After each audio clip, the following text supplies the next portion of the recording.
G'day everybody and welcome back to the Camera Live podcast. It is Thursday, the 18th of June.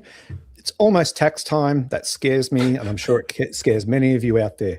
Of course, being a Thursday morning, we are joined by an amazing guest. Today we have family, maternity, couples, wedding, elopement, baby, portraiture, photographer, and art therapist, Katie Phillips. Welcome to the show. Hello. How are you? Good morning. I'm good. As I was saying before, we've had an interesting morning. Been hobbling around on my lovely disabled broken foot. Yeah, well done with that. Rocking the moon boot. It's great. We had to pull it out of the depths of storage. Oh, you already had it? Yeah, I had a reconstruction in 2015. Yeah. So, And as much as we'd love to romanticize that, you know, you injured yourself on a shoot on a mountaintop, you actually stumbled playing tennis, correct? This time, yes, I did. This time, okay. Yeah. Last time it was time for a run. And I believe you said you were winning tennis when you heard it. Not just playing, but winning tennis. I won the game. Damn. Is that on the scoreboard or in your own head? No, it's definitely on the scoreboard, and then I fell, and everyone's like, "Oh no, I can't remember the point though. I won." Yeah, I've won that point. Or they loaded you into the ambulance. I won that match. Yeah. Yeah. Oh, damn. I think that's twice now. So you've injured yourself running. You've injured yourself playing tennis. I think the universe is trying to tell you that sports is dangerous for you. It is apparently, but I do love it. So yeah, that's good. I'll be back. Unfortunately, I'm a sucker. I'll be back. All right. Well, we look forward to seeing you back on the court. Now, of course, we are live today and we have a live audience in the chat. If you guys are watching along, say g'day. If you're new here, say g'day. Let us know where you're from. And don't forget to give us a like. It helps out a lot. It lets YouTube know that we are worth sharing. And also subscribe. Costs you nothing. Do that. And if you tickle the bell icon, you'll actually get a notification every time we go live. All of our podcasts are live here on YouTube's. So, yeah. That's right. Katie, as we like to do, I want to ask a question of you, and then we'll say good day to some people in the chat, give them some time to wake up and finish their first coffee.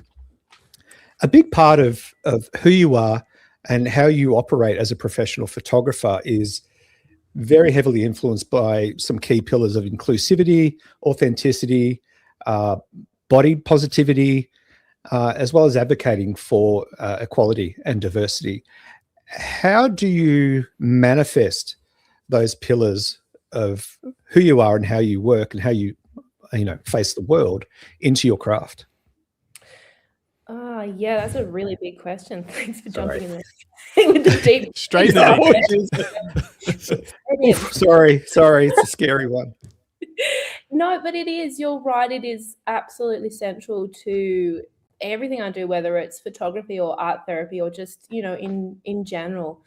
I think one of the biggest things for me is representation and showing diversity within my practice and what I do. So not selecting for a particular type of person, but allowing people to come to me if they feel comfortable, and hopefully they feel comfortable because they see themselves represented within what I do. So that's probably one of the biggest things that I can outwardly show, but it's also in, I guess, it's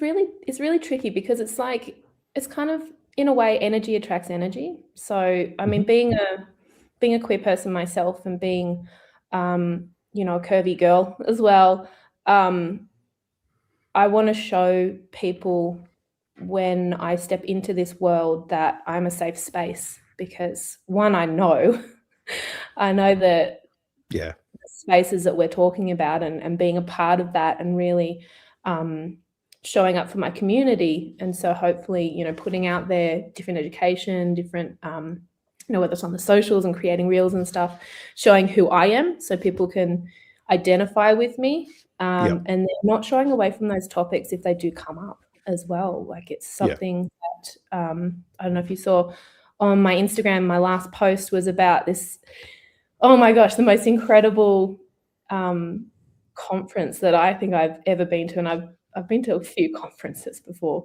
and this one was just off the charts. It was a 3-day conference around LGBTIQ plus aging and health and aging in difference, and it was held in Canberra, and so showing people that there are spaces, there are people who are, oh yeah, there it is,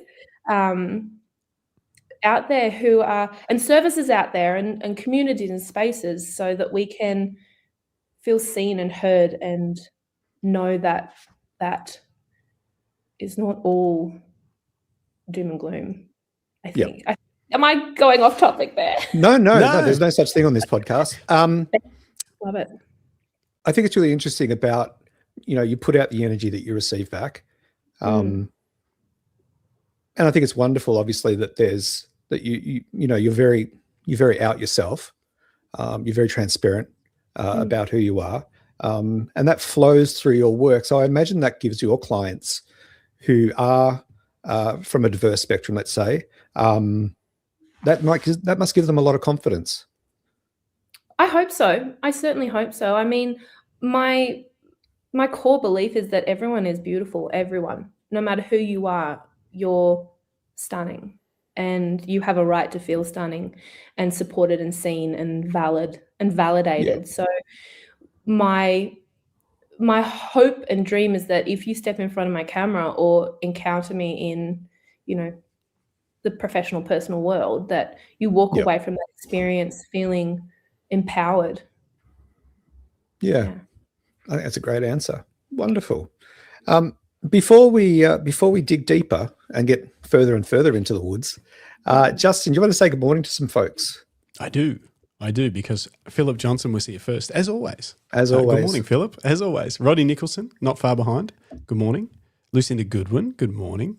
Felicity Johnson.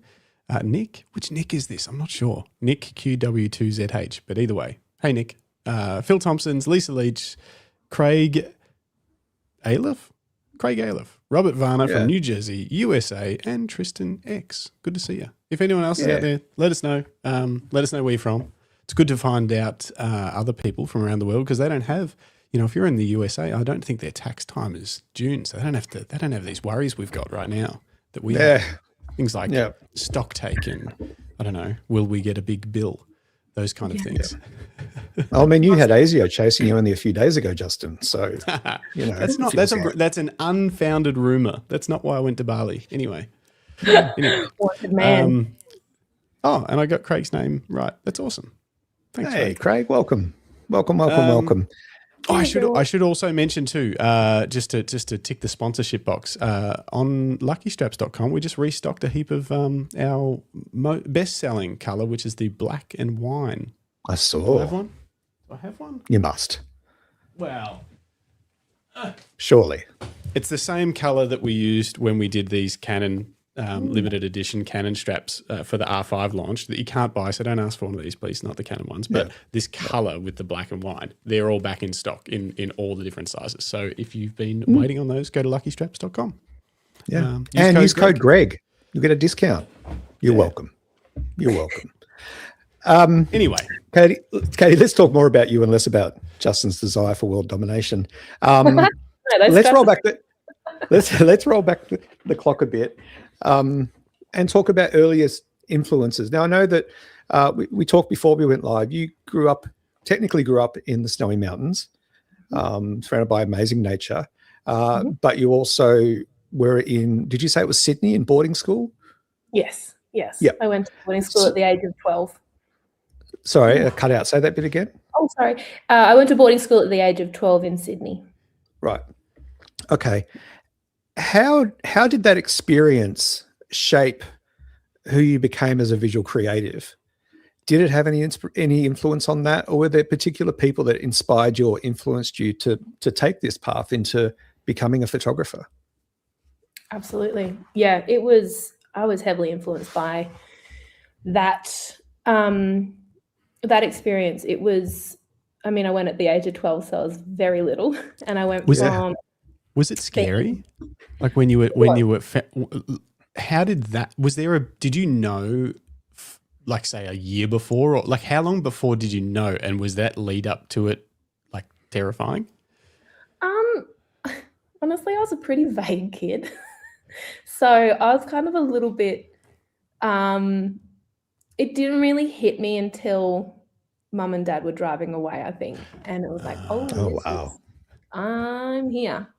I was pretty terrified though. And so my dad, bless him, he knows good ways to motivate kids. He said, if you stay there for 12 months, I'll give you $1,000.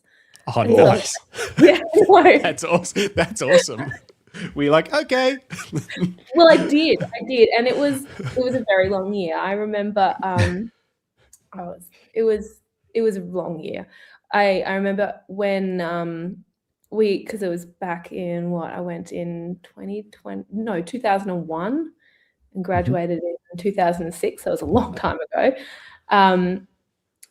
We had the landlines because mobiles weren't a massive thing then. And so we had one landline for our entire house. So that was from year 7 to year 12. Oh, no. Yeah. So I remember, sorry. Was it cord or cordless? Corded. Oh, so you were landline because somebody'd steal it. Oh, that's true. So you had to just sort of hang out near the phone when you were talking to your parents. Wow. Like when you're in prison, you only get one call. Yeah. It was on the wall. It was actually on this little table in this little nook, and so I was there, and I'd pull the chair right up against the as far as I could underneath the table and hide under the table so that I could talk to my parents for longer than I was supposed to, and just like weeping on the phone. I want to come home. I miss everyone. But I stuck it out, and I'm really glad I did because it, coming from I went from 9 students in my primary school total, 9. Wow. Yeah. Whoa. To 1,000, and then living with 300 other kids, and it was a big transition. But I'm really glad I did because it made me grow up real fast. Like we had to do our work, we had to get organized, we had to be like on time, scheduling. You got to go to the doctors, you organize it, you organize your leave, you do it from the age of 12. And so it's not as whimsical as Hogwarts.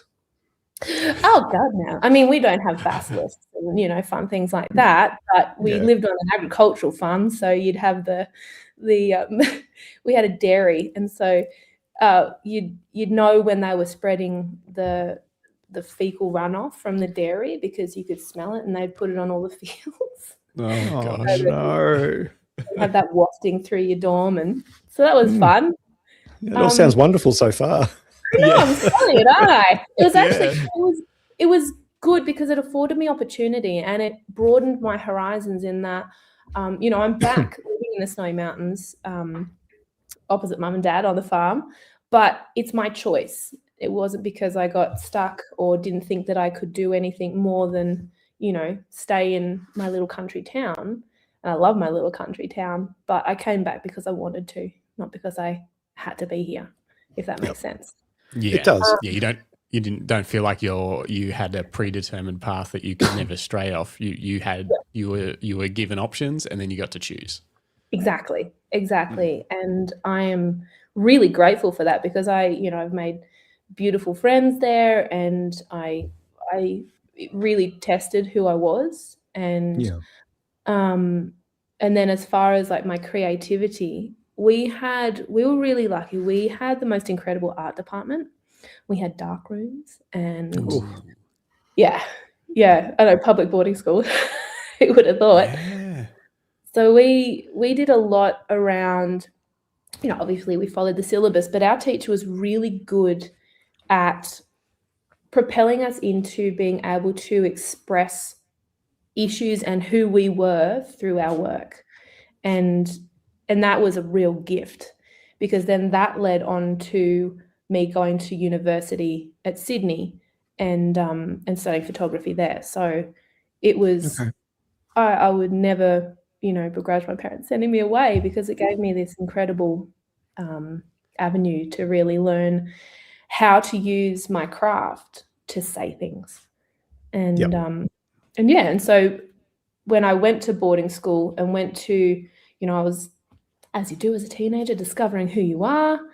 You know, and I came to realize that, well, it was funny. I came out twice. It's hilarious. Twice. Let's go with the first one. Let's hear the first one. Yeah, let's start with the first one. The first one was, oh my gosh, I'm gay. I was dating girls, and, you know, this is who I thought I was. That's a sign. Yeah, that's a definite sign. That's a definite sign, you know. Yep. Dating women. It's great. And so that was, I used my art because I also had an experience of depression, like clinical depression and, you know, medication, all that sort of fun stuff. Lots of therapy. And so one of the things that really got me through that was my creativity and being able to explore and understand who I was and my place in the world through my art practice. My final work for U12 was all around the Mardi Gras, and that was kind of where I felt the most seen and safe and accepted. And so without my creative practice, I can very definitively say that I would not be here, because it and meditation saved me. It was it. That was it. Yep. Sorry, my hair is just not behaving today. So yeah, I would say that experience of going to boarding school, being in the space that I was in, coming out the way that I did, and being able to utilize art as a therapeutic means has definitely shaped me going forward, and where my path has taken me. So, and is that part of the, I guess, the decision making or the catalyst that led you into taking up art therapy as a practitioner yourself? Is that where that inspiration came from? That you saw how powerful it was when harnessed well, and how it worked for you, and you wanted to basically pay it forward, or pay community back through that same channel? Is that how it came about? Yeah, kind of. Yeah, absolutely.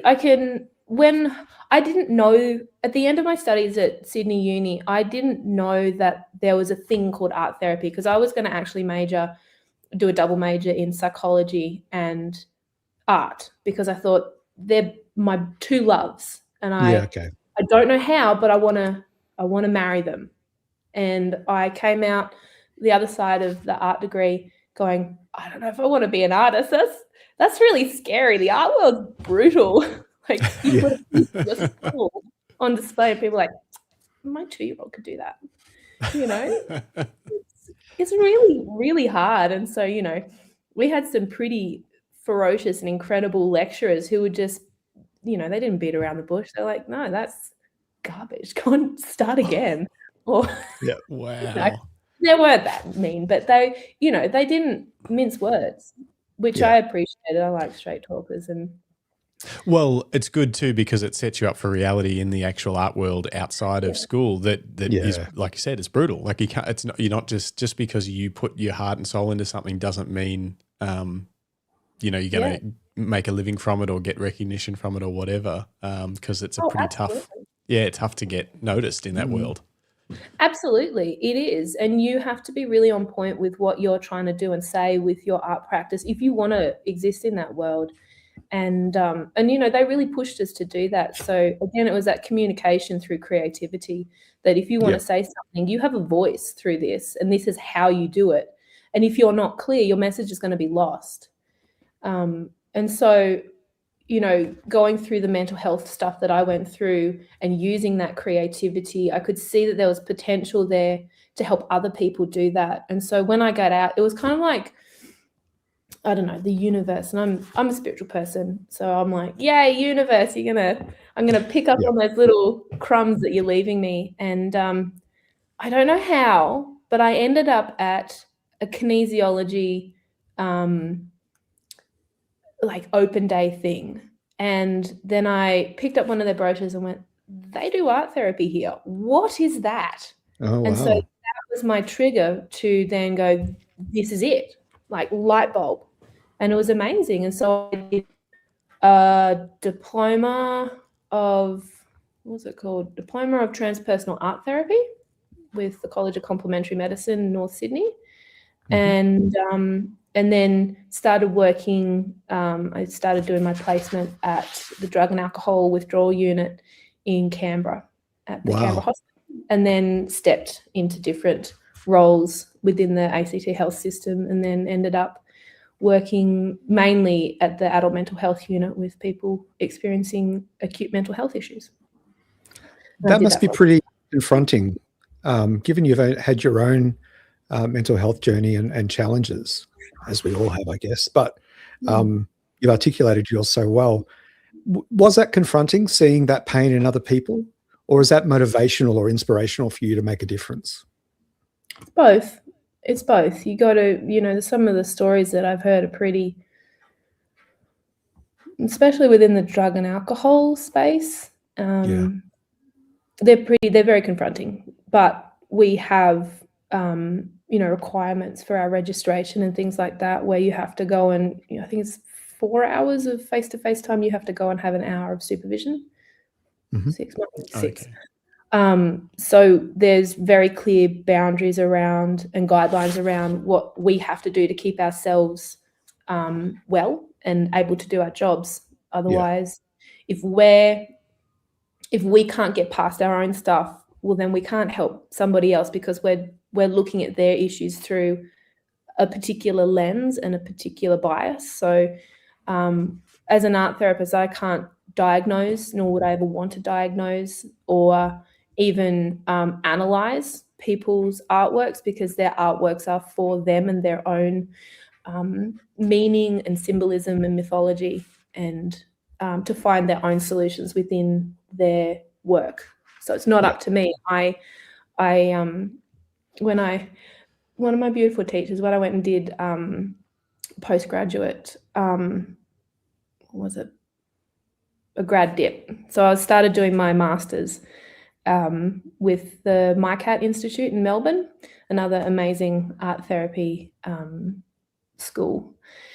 One of the beautiful teachers there said, "You are a companion," and that's what we called it. We companion the people who are creating the work and our clients, because we walk with them with curiosity, and we walk with them as they discover and uncover and unpack the meaning within their work. And sometimes it's subconscious and it takes time, and sometimes it's really obvious, but we're there to help them come to their own conclusions and come to their own solutions. It's not my job. Yep. No, that's good. And it's an important boundary to have. Yeah, absolutely. Just for the benefit of the people listening, and also absolutely for me, can you tell me, what is art therapy? In simple terms, what is art therapy? It's using creative processes to look at and move through the issues and find solutions to any challenges or problems that you might have using creative processes. That's it. Creative expressive. So we use movement and sound and Yeah, well, that's what I was going to say. So just to give me some examples of what would happen if I was to go and do art therapy with somebody? Obviously, there's probably people that specialize in different practice, painting, photography, is that how it works? People have this sort of different mediums that they specialize in, or do all art therapists have a broad toolbox to help people with? How does that work?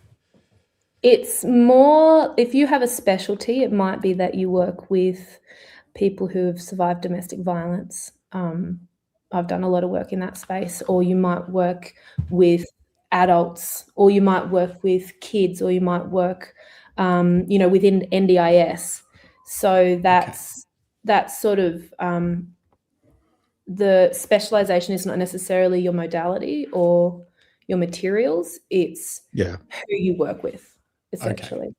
Yeah. And then you would be expected to then have a range of modalities, as you say, like art practices that you could offer to help, for that person. So depending on speaks to them, what's going to work for them. You don't just say, hey, we do painting here, so let's get painting. Yeah. Okay. No. And there's a really good reason for that, because that can be quite prescriptive and restrictive. So you're basically teaching people how to use their intuition as well and to trust themselves. So if I came in and said, well, you're going to do painting, and you go, I can't paint. That's what I'd be thinking. I'd be like, okay, well, this is going to go well. And the most beautiful thing about it is that you don't have to be good at any of it. I am not a drawer. There's a reason I did photography. I mean, if I really try, I can scratch out something that might resemble a cat, but it's more about the symbolism. So you could literally do on a piece of paper, and it would be the most meaningful gesture or mark that you could make, because it's about expressing what's going on for you rather than creating a masterpiece. It's about the meaning. It's about what you see in your work and what we can pull out of it in the way of your experience of whatever it is you're going through, or your place in the world, or what it is your subconscious is telling you. It's not about making a masterpiece. It's literally about using creativity and expression to get out what's on the inside, so you can see it. Yep. And whether that's a raging pile of torn up paper or a beautiful landscape, it doesn't matter. In fact, I would say that the torn up paper is more helpful therapeutically than the landscape, because you're looking, generally, if you're going to paint a beautiful landscape, you've got your judgment eyes on. And if you're just leaning in and expressing, and you're tearing that paper up and you're making lines, or, you're really feeling into your body and you're allowing things to just emerge as they need to, that's the point, rather than creating something that looks like anything.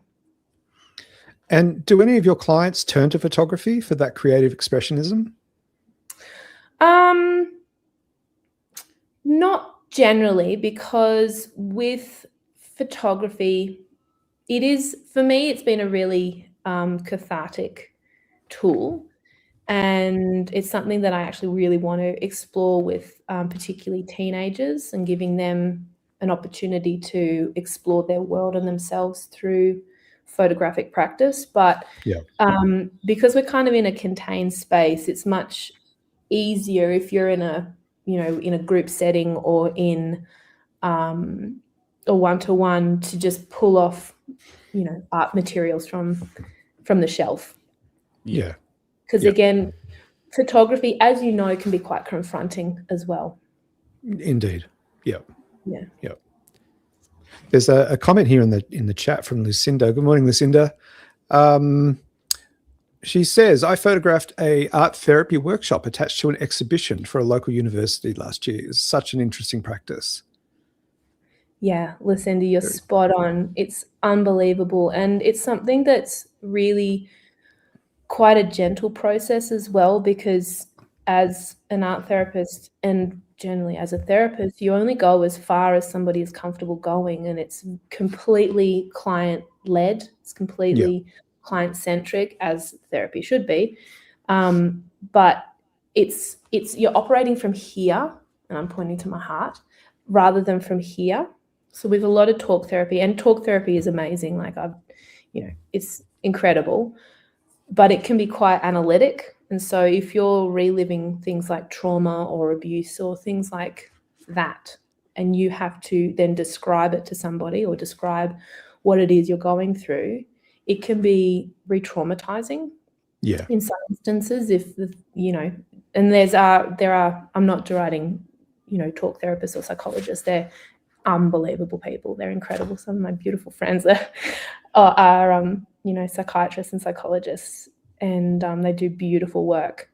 But with an art therapy practice, you can allow people to enter gently, and you're operating from the subconscious as well as the felt sense, so the feelings within the body, rather than the analytical mind that can take you back into that traumatic space. We're healing from a different part of ourselves. Amazing. Absolutely amazing. I'm learning so much. It's a big day for Justin.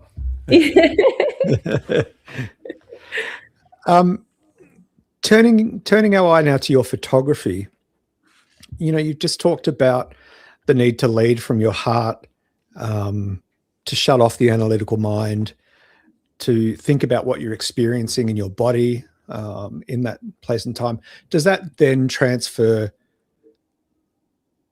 to your photography, to how you approach your craft when working with other people? Absolutely. I think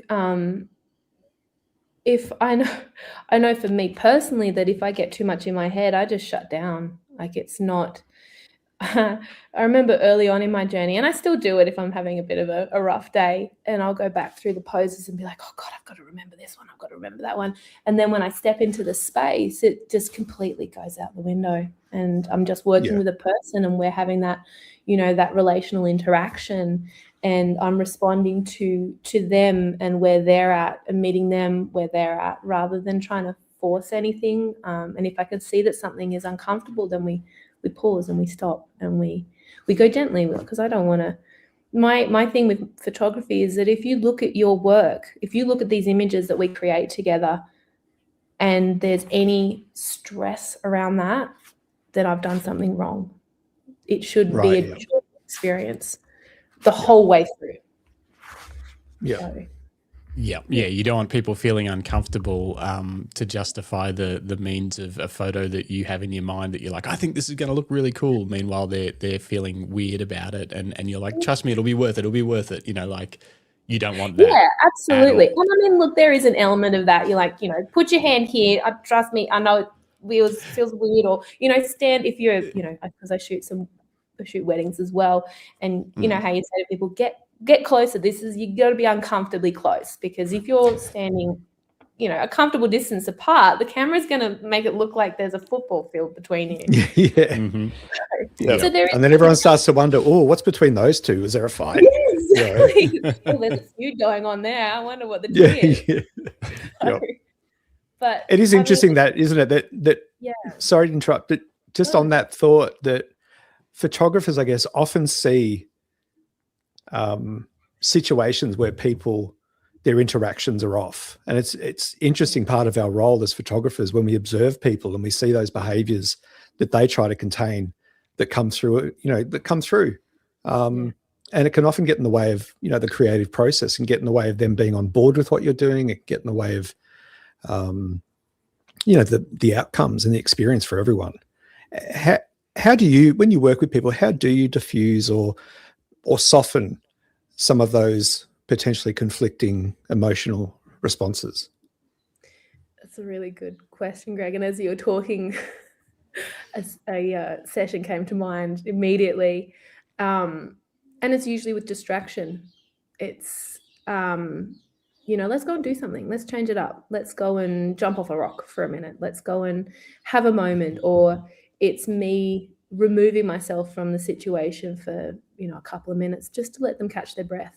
Or, you know, putting the camera down and having a conversation. It's as simple as that. I don't always need to be like that, you know, ready to capture a moment that might emerge, because, you know, we're people, and sometimes we don't want those things captured. If we're having a real raw moment, we need that space and grace to be able to be real, because, I mean, being in front of the camera is so vulnerable. You are so vulnerable there.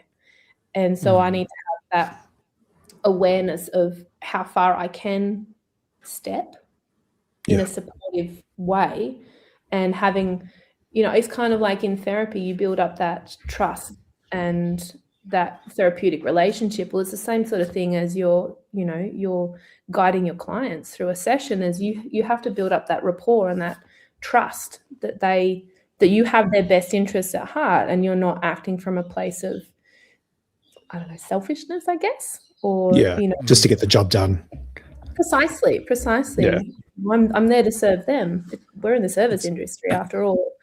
And so I want to be of service in every way that I can be. Yeah. You might have seen this when shooting weddings. I know I used to shoot weddings for about 10 years with Jim, who's not on the show today, but he is sometimes. He's probably listening, maybe. If you're listening, Jim, comment. Yeah. And we saw many times, usually it would often be one of the people getting married would often be just looking a little zapped or a little flustered or a little over it during the photo session, and like you've got to be onto that really, really fast, and the best thing you can do is like, hey guys, just grab a seat here for a second. I'm going to go get you guys some drinks because I need to sort my camera gear out anyway and change some stuff out. So just I'll get you a drink and you guys, because if you try and push through those moments, you're just making someone's the best day of their life into a chore of a photo shoot, and potentially putting some stress between the couple when they should be just having a great time. Because sometimes one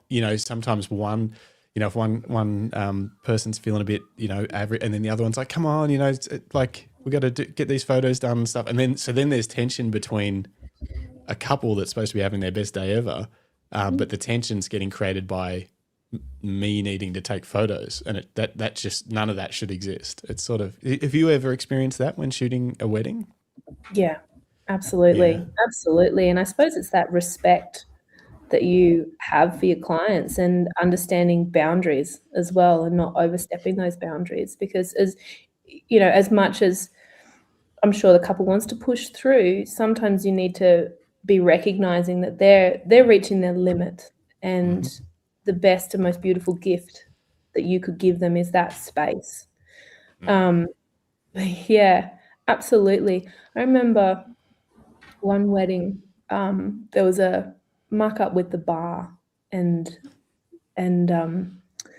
something happened with the drinks, and that's right, there was a miscommunication, and the bar started charging people for their drinks, even though the couple was a massive drinks package.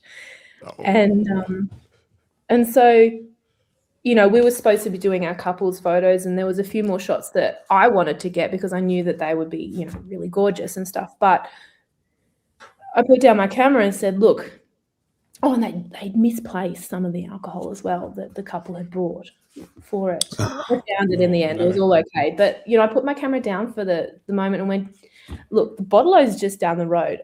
I can make a run. Like, is that what you need me in this capacity? It's not all about getting the perfect photo. It's making sure that your clients and the people that you're serving are having the best day possible, as you said. It's supposed to be one of the happiest days of their lives.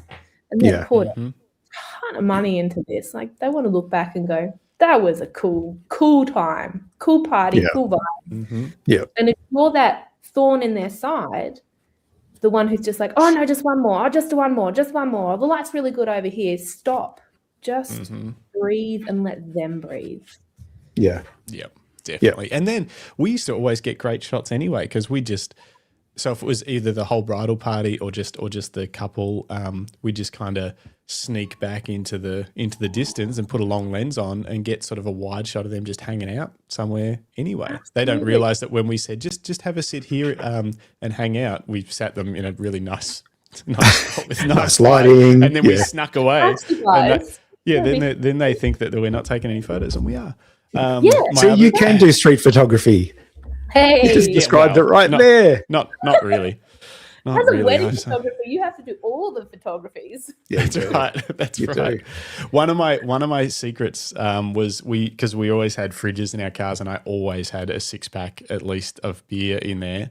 And there was that point on like a February wedding on a hot day or whatever, and we're too far away for them to do it, to get some drinks or whatever. And I'll be like, you guys thirsty? And they're like, oh yeah, but let's just get this done before we go back. And I'm like, no, I got some right here. And it was always the, Yeah. And how cool is that they're going to remember you as a photographer who was like, hey guys, come and sit down, have a chill for a minute, have a beer, and just let's be. I have a wedding coming up in September that I'm really excited about. It's in Griffith, and we've actually worked into the timeline a picnic. Oh, nice. Oh, wow. Yeah, so we're going to go up to this beautiful hill, and we've got a picnic planned for them to sit down for 20 minutes together and just be. And, you know, I'll flip around, take photos, but I was really, really adamant in the point that this is your time together, because every other moment in the day, you're going to be pulled from pillar to post. So just have this moment together. Yeah. That's a great idea. I think it's a wonderful approach.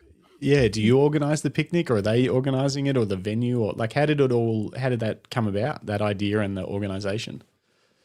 Well, we were discussing the timeline, and the bride has this idea to go up to this hill, and she was just talking about how not so much anxious, but how her fiance is not super keen on photos. And I've photographed them before, and he's amazing to photograph. He's very obliging and just such a lovely man.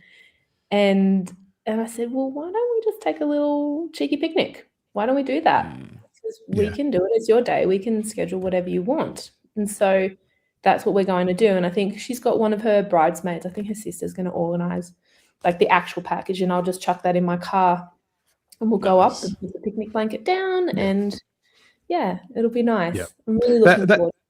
I think that'd be so disarming. You know, it just forces them to stop and have a bite of cheese and a glass of wine or champagne, and just reflect on what's happened so far of the day and what's about to happen, all while you're there taking photos, and they're in this mindful moment. Absolutely. Because, I mean, you've got to remember with weddings, they're so intense that sometimes I think I remember my wedding, and it was full tilt from woe to go. And just to give them that opportunity to remember why they're there and why they're doing this, and to really connect back together so that they can just recalibrate and go, okay, let's go to the reception, you know, like another intense space that they're going to be stepping into. And if they're, you know, it can be really confronting and overwhelming and overstimulating. Like, you know, I've undiagnosed ADHD, and it was so intense that sometimes I just, you know, we need to remember that they're people and that they have needs. They're not just a spectacle for everyone. Exactly. Yeah. They're not a spectacle, and we need to give them that grace of remembering why they're actually doing this and why they're saying these vows and who they are together as a couple. Yeah. Yeah. Yeah. Especially because these two have baby twins. So I'm just like, you need to stop. Yeah. You need a minute. Yeah, that's right. Without children.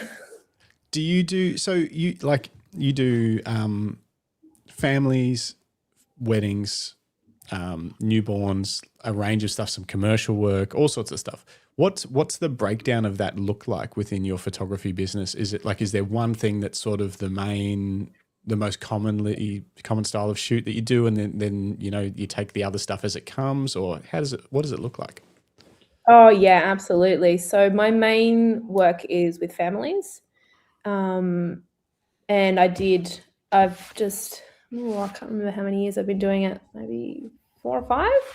I did a big exhibition series around motherhood, called the Mamahood Project. And so that was really about, you know, recognizing the roles that mothers play within the world, because without us, the world would burn. Yeah. It's a fair call. Yeah. So, you know, and it's a role that's largely undervalued, and, you know, so I wanted to bring that into light. So that was my real focus for a lot of the time, which has then led on to me being known as a family photographer predominantly. And then, you know, I took a break from weddings for a good few years, because I couldn't balance that with family, because I've got 2 young kids too.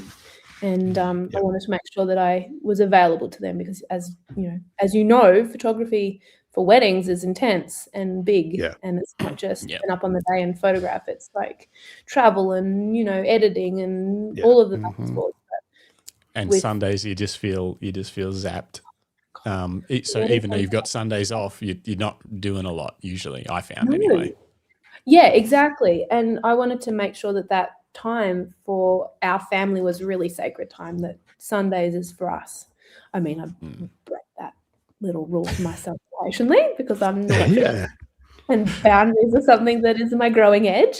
But yeah, I can be home for a good portion of a Saturday and then go out in the evening and shoot a family photo, or I can do it. So my husband is very wonderful and takes Fridays off to have our 4-year-old so that I can just have that day for me. She goes to preschool Tuesday, Wednesday. So she's school Tuesday, Wednesday, and then he has a Friday. And so I shoot Friday evenings and Saturday evenings, which works really well for us because it means that, you know, I'm there for school pickup, I'm there for drop off, and I can go to the school stuff and I can be a part of the PNC. Whereas I think if I was doing weddings in that time, especially when they were little, I would have missed out on a lot of family time too. Yeah. Which I'm not prepared to do. That's good. You got to have limits and boundaries. Well, what's the saying is that you work for a living, not live to work. Is that it? I'm saying right? Yeah, something like that. Yeah. Rough. No, I get that. A lot of your family photography work, and I imagine some of your wedding stuff and the maternity, it's all shot outdoors. Whereas a lot of people prefer to work with that sort of stuff in studio. What's the kind of the rationale for you to create most of your content out in nature? How do you sell that to your clients? Sorry. Oh, well, I mean, look at where I live. Do I need to say anymore? It's paradise. We're one of the, tourism is one of the biggest things in our area, whether it's mountain biking because we've got the Threadbow bike parks and the massive big comps that go on down here. Like when I go to town, did you have a brainwave, Justin? Oh no, I love riding at Threadbow. I haven't been there for a few years, and it's one of my favorite spots to ride because they've got lift access, and it's just I love it. I didn't realize you were that close. Oh yeah. Absolutely. I'm jealous. It's pretty bad. You'll have to come and do the Threadbow Valley Trail that goes from Threadbow all the way down to Jindabyne. Have you done that yet? I haven't. No, I know it links. Yeah, like it links through a couple of camp areas and stuff. When we've never been able to camp because when we've been up if it's like anywhere near school holidays or anything, all the camps are booked out for like months in advance. So we've always had to get accommodation in Threadbow itself. But I'd love to camp somewhere along there and ride. Yeah, that must be beautiful. It's gorgeous. You should come up during Lake Light when they have the Light Festival, the Sculpture Festival. Yeah, write it down. I'm writing it down. Pretty sure it's over Easter. I'm pretty sure my memory could be failing me here, but it's this beautiful sculpture exhibition that goes along the banks of Lake Jindabyne. And so you can ride from Threadbow down and enjoy the lake's lights celebration. It's so cool. You look at it and you're like, this would be an amazing place to live, but it must be tricky as well with weather and tourism and all that sort of stuff. I'm sure there's pros and cons to everywhere, but it's so beautiful. Oh, absolutely. And I mean, just go back to your original question there, Greg. It's my rationale is that I live in one of the most beautiful places on earth. Like I've done a fair bit of traveling in my time, and I always come home and go, this is pretty cool. This is pretty spectacular when you see the mountain views and you've got the snow on the hills. If I'm shooting down on the lake, the Jindabyne foreshore, and I look up and I can see snow on the mountains, and then the sun sets through that snow and you've got the reflection of the water and then these beautiful sculptural sort of boulder things and the sandy beaches. That's pretty cool. Yeah, it is pretty cool.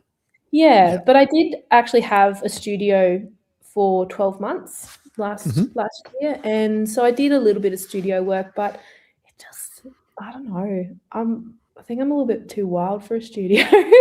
These walls can't contain me. Yeah. Don't put me in a box. I'm in a box. But no, it was amazing. And I really, one of my beautiful friends she's actually, sorry, I'm just flicking over to my Instagram profile. She's the first on my Instagram feed. Her photo is the first one on the left. Yeah. And we did this is a creative shoot that we just went, you want to do something fun? Let's do something fun. So that was actually in studio that we just started experimenting. Yeah. Beautiful Rena. Wow. Yeah. Oh, wow. That's incredible. And that was the rug that was on the floor that we hung up. I was going to say, so you're not really if you are put in a box in a studio, you're not really a white background kind of a person. You're not like let's just have a blank background and I'll just take you want to make something unique. Yeah, absolutely. And if I was going to do that, I want to make sets and stuff, but I don't have the capacity to do that at the moment, which is, maybe I'll come back to that, but like, it's just, I'm not, and I have so much respect for the photographers who can do that, because again, that's really beautiful and client-centric, and your clients are the focus of it. But, I'm usually, and I do like Santa photos, not Santa photos, but I do Christmas photos. I don't do Santa. But that's, I make a set for that. And so it's kind of white background. And I have done headshots and things like that. I think there's some on my website, but it's not where my heart is. And I'd rather go and run around a paddock. Do you do Christmas photos anymore now that you don't have the studio? Like, will you do them outside somewhere or something, or is that just something that you've pushed off to the side for now? No, I'll do them still. There's lots of community halls that I'll hire and just do them there. Yeah, so it's not dependent. Sorry, tell us a little bit about it, because we've had a few photographers on that do that, and they've described it in many ways, from absolute like hectic chaos for 6 weeks leading into Christmas to, some people have said you can make really good money doing it, but it's hard work. Other people have said it's just super fun part of the year, and they love making the sets. Like, they probably spend too much money and time building, their dream set each year. What is it for you? Is it like a one-off thing that you do for one weekend? Do you do it like leading up every week or something like that? Explain. Yeah, I do it for one weekend, and that's okay. That's it. So it's one not show only. One weekend. So you get 2 days, and you want to book in for those 2 days, you can. Mm-hmm. And if not, I'll probably make an exception, and we can do it on a Monday or something. Because I'm good with my boundaries. But sorry, go on. I was just going to say, do folks question you on the absence of Santa? No. Yeah, good question. No. Some people have in the past, but not many, because I just sort of, I have done it with Santa before. I did some photos for the local library, and they had a volunteer Santa, but I just don't want to put children in the position of sitting on a strange man's lap. Yep. I don't want my clients, whether they're 2 or 22 or 102, to feel uncomfortable. And, so I remember with that experience, there were some kids who were absolutely terrified and had no idea what was going on. And so, I never ever forced them. And instead I would say, how about you parent? Because they'd be like, go on, Jimmy, go and sit on Santa's lap. And it was like, I'm going to freak out. And so I'd say, how about you go and sit in between, and then Jimmy can sit on the outside. Okay? Yeah. Because it's not, for me, it just didn't sit right that I was going to force a child into a situation where they didn't feel safe. And that's the whole thing for me, is it's about safety. And, and the whole point of the photo in the first place just becomes redundant. If you're going to force them to sit there and, please smile, would you? It's just that whole expectation setting. It's unrealistic. Did you ever think about telling the parent what if you sit on Santa's lap? That'll show the child that it's all good, and then they can just sit off to the side, but the parent see how can they sit feel on Santa's about lap and see it, and then they'll be like, oh no, that's weird. Yeah, well, I mean, if you have a kid too, then you should be prepared to, hey? That's right. Yeah. Tony says, Greg, you could be the Santa. Yeah, I've had that. I have played Santa before, actually. Have you? For a very small audience. I think we did it once for a Christmas thing years ago, but I used to dress up when my kids were little, when they were toddlers. I used to dress up as Santa and come home with a pillowcase with a couple of early Christmas present toys, because I'd always get when I worked in corporate, I'd get my bonus just before Christmas, and so I'd go and get the kids a toy each, and they would just sort of stare at me, and I didn't have a beard back then, but yeah, they always sort of just sat there staring, trying to work out, hang on, you look like Papa. Are you Papa? No, you're Santa. And then I'll say goodbye and I'll go and I'll head off down to the car park and get undressed, and the things we do. Speaking of children, I'm curious to know, do your kids, Katie, show interest in art? I imagine you've raised them with a very artistic, there's the answer. I thought they were yours. No. I mean, congratulations. Yeah, we do a lot of art together. I don't know if I can show you. This is like, looking behind the curtains, but that's our table. Oh, yeah. Some projects underway. Yeah, nice. Yeah. Colouring in and all sorts of things going on. That's one of our family values, is around creativity and expression. And so, that's part of what we do and how we operate. So yeah, it is. And my oldest, she has one of my old cameras. It's one of the very nice ones. Oh, and wow. So she goes off and takes photos. And my best friend, who's like my sister, and her kids are like my nieces and nephews. And her oldest has one of my other old cameras. And so, that's part of, their little crew. Yeah. And we're in the process of getting her middle child a really nice camera. I've run out of ones that I can pass along and upgrade again. Yeah. But we really encourage that. Yeah. When you say getting a really nice camera, so would that be like, would you go secondhand or new, or like secondhand? Yeah, definitely. Yeah. And would you look for like a DSLRs are getting pretty cheap now, and they're good. Yeah. They're great to learn on. It's kind of like when you used to learn on a film camera with a 50mm. Now it's like learn on a DSLR with a 50mm. Yeah, than learning on a film camera. Yeah, it is now for sure. But it's also, I think it's really like, it's going to be slower, but that looking through the optical viewfinder and then taking the photo and seeing how it came out is a very different experience to shooting mirrorless, and it's just like, which is like holding your phone up and going like, well, that's what it's going to look like. There's no mystery to it. There's no magic. Yes and no, but I'm teaching them how to actually use the controls so that they can. Yeah. It's not just a point and shoot. Yeah. Nice. Make sure I turn it off. Off the automatic. They don't get that luxury. Yeah, exactly. I probably would mean like that, but I think, I remember one of my teachers from uni was like, well, why would you shoot anything other than manual? Because then you control everything. Mm-hmm. Yep. And I know there's a place for it, whether it's aperture priority or shutter priority, whatever it is you want to shoot. And I don't begrudge anybody doing that. Just my process and the way that I was taught and the way my brain works is I want to be able to control things. Yeah. And so I want to teach that to my kids. It's like you get to like create this image, and then we get to go and create it even more if you want to do Lightroom or Photoshop. And it's interesting, isn't it? Because I learned on film as well back in the day, some very long time ago now, and I prefer complete manual control over my camera. Yeah. I don't use any sort of priority settings. It's just I'm in charge of everything.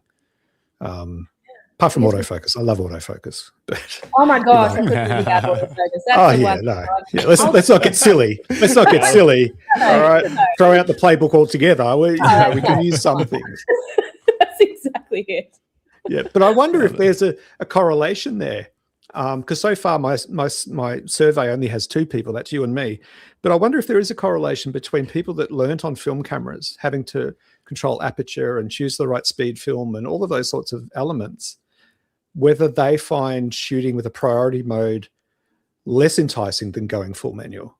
I wonder if there is a correlation there between older folks like us. Maybe. Maybe we need to put a little survey out there and find out.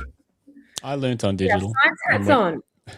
I learnt on digital and went full manual only. So I don't know. Did you? Yeah. But then now I'm, depending on what I'm shooting, I'm more likely to play with a priority mode depending on what I'm shooting now compared to what I was when I first started and then started my business when I was full manual for the entire time. That's really interesting. So you've gone back to it. Well, I never used it to start with, and now I do. So it wasn't even went back to it. When I learned, I just learned on manual. Okay.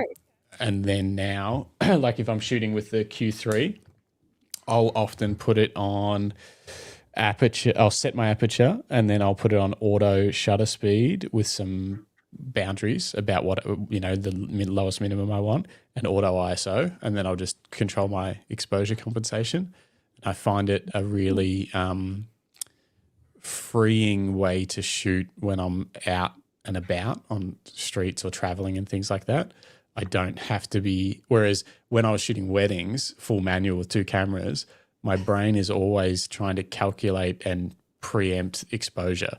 Like, all right, I'm about to walk outside. I need to change ISO on both cameras. Like it's always processing to make sure my exposure is right for when a moment happens. Whereas if I can let the camera do that, I can just be more present in the situation when I'm traveling and things like that, shooting on the streets. And then, they might not be the exact settings I would have liked to pick, but I was able to react to a moment really quickly, and I didn't have to constantly think, okay, I'm walking inside, I'm walking back outside, I'm under some shade at a market, now I'm in full sun. I didn't have to constantly be doing that and then to be ready for a moment to happen. Does that make sense? Yeah, absolutely. Absolutely. That's a really, really interesting way to do it. I think I've got trust issues. I think. Well, and that's the problem, is it doesn't do what it would have done. That's the big issue. It's like ideally, yes, shooting manual all the time is far better, but it just if I'm on a shoot, I'll shoot manual. It's just better. I'm more in control and whatever. But it's more like if I'm doing something where I'm part of the activity as well in some way, or want to immerse myself in some way. It like lets me switch off a part of my brain that would otherwise be just running in the background constantly, worrying about what the right exposure is for this moment in case I want to lift my camera up.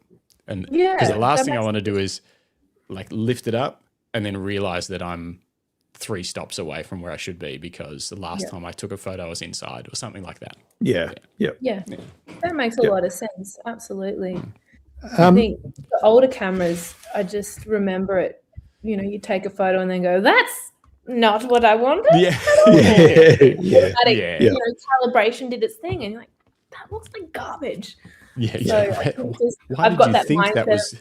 The new cameras need to earn my trust because I've been. That's a fair call. That's a fair call. I want to find out about that. Should we? So we're an hour in. I want to quickly check in with the chat, make sure we haven't missed anything, and then quickly remind everyone that they should subscribe to this channel because we've got tons of more interviews. Greg's got people lined up left, right, and center over the next couple of months, and some really interesting interviews that I've been asking him to try and secure for a long time, and he managed to snaggle them. So subscribe, please, to the Camera Life. But also, don't forget to go to luckystraps.com if you need a camera strap. Nice, comfy leather. That's that. And code Greg. Use code Greg if you need one. You know the deal. If you listen to this podcast, you know the deal. Yeah. They're the best camera straps that have ever been made. And who's in the chat? Manila Martin 1001 says, good morning from the Philippines. That username checks out. Manila Martin, I'm guessing you're from Manila. So Yeah. good to have you. Robert Varner says tax time in the USA is April 15th. Wow, what an odd date. Just pick one. Yep. Yeah. Yeah. Does America work on that financial year starts in March like some Asian countries do? No, I think it starts at the end, the 1st of April. 15th. Must be April 15th. Must be, I don't know. Maybe. I'm going to have to Google that. Yeah, we'll find out. Finding Nemo 114 says, hi, just curious, have any of you shot a Xiaomi 17 Ultra? No, I haven't. No. You haven't? Greg hasn't? It's a fancy new phone that I'm pretty sure Leica have. I think that's the one that Leica have used for the Leica phone. With the ring on the back? Yeah. Do you have? Oh. Yeah, so like, check this out. Let's take a detour because this is fun. Just because Leicas are fun. Where is this? I'll try and find it. So they partnered. Leica have made a couple of phones that are kind of like camera focused phones, and they never got super popular. They're quite expensive, but this is the first time I think that they've partnered with Xiaomi. Didn't they do one a couple of years ago? I don't know if that was with Xiaomi or not, but so it's the Leica Lights phone powered by Xiaomi. And so it's essentially very similar to the 17 Ultra. So you can buy the Xiaomi version or you can buy the Leica version. Anyway, if you listen to Triple J, you know, but it's got the Leica version has a control ring around the sort of the camera area. I don't know what to call it. That, you know, that lump that you put all the camera lenses when you just keep adding lenses to phones these days. The lump. So they put a ring around it to actually use to control settings, which is pretty cool. And I don't know if the Xiaomi's got that. And it's also got a grip or something, I think. Or the Xiaomi has a grip, or I don't know. I didn't look too closely, but yeah, look, it's got like nice little knurling, little. Love a knurl. Love a good knurl. Yeah. It's probably, see, look, that looks expensive, right? That'd be worth paying triple that looks whatever like whatever the original cost. whatever the normal phone costs. I'm trying to get off my phone more. I don't want any. Same. Yeah. It seems like most people are. Most people are looking to be like, hey, I just want a regular camera and a phone that doesn't do too much stuff. But maybe that's just us. Anyway. East Coast Photography, just before we move along and keep talking with our guests, ditched the Xiaomi for Oppo, which now has a Hasselblad tech and that wonderful X-Pan feature. Love it. Oh, gosh, phones are getting crazy. My stupid Canon doesn't even have a X-Pan style crop in camera. It doesn't. It doesn't. It's not hard to put a crop in the just put it in the software, people, please. You should be allowed to create custom crops and just lock them in. Glenn Lavender from Creative Photo Workshops, always with the comment, says, if you like it, then you better put a ring on it. A ring around the Xiaomi thing. That's terrible. That's such a bad dad joke. I really Tony says, my parents sent me to school and I've never forgiven them. So yes, that's, well, so Lisa's got an actual question. And then after Lisa, East Coast Photography did say good morning, everyone. Lisa's got an actual question from earlier on in our conversation, but we'll revisit this, and then I do want to find out a little bit about gear and stuff. Yeah. Lisa says, is there a correlation between your photography, composition, common themes that you're drawn to, and your art therapy in any way? Is there any crossover there? Yeah, absolutely, Lisa. That's a beautiful question. Thank you for asking. Absolutely, because with art therapy, it's all about empowerment. And with my photography, it's all about empowerment. So it's all about making sure that you feel the most you and your most wonderful self. And so that's sort of what we try and do with therapy. And it's also what I try and do with photography. So it's not all about getting the perfect shot. It's all about, for me, within photography, it's really centered on making sure that you feel the most you feel the most fabulous version of you, and I want to show you that version of you so that you can see what I see. And I think that's probably the biggest overlap there. Yeah. And I guess just, with what we were saying before around, empowering people and making sure that they are feeling safe and seen as well. So absolutely. Yeah. Amazing. Just to go on again, because being photographed can be a really therapeutic thing as well. Being able to express yourself and be seen as well and celebrate can be an unbelievably validating process and healing process. Yeah. There's been a lot of people cry when they see their photos and they say, I didn't know I looked like that. I didn't know I could feel so beautiful, especially, postpartum or as you're going through pregnancy. Pregnancy is, beautiful, but my God, it can be a rape. So, and just as a mum, the usual photos that we get are like this. Yeah. Chin. Or like this, holding the extra chins up. I like that especially. Yeah, exactly. I don't need to worry about that because I've got curtains. You with food out or something. It's like, oh, come on. So, it's really empowering that space for women in particular, and particularly mums, to be celebrating them and to say, I see you and I appreciate you. That's where the overlap. That's powerful. Yeah. Lisa just added, beautiful answer to the question. Thank you. And thanks for your question, Lisa. If anyone else in the chat has a question for Katie, please feel free to drop it in the comments, and we'll get to it along the way. Just before we talk about gear, because Justin gets very, very excited about gear. He's kind of the tech nerd, and I'm kind of more of the softy feelings. What did you call me the other day? I can't remember. Yesterday we were talking. You called me something that I thought Santa. I'm going to own that. No, it wasn't Santa. Anyway, and I apologize. I apologize if this question is triggering in any way.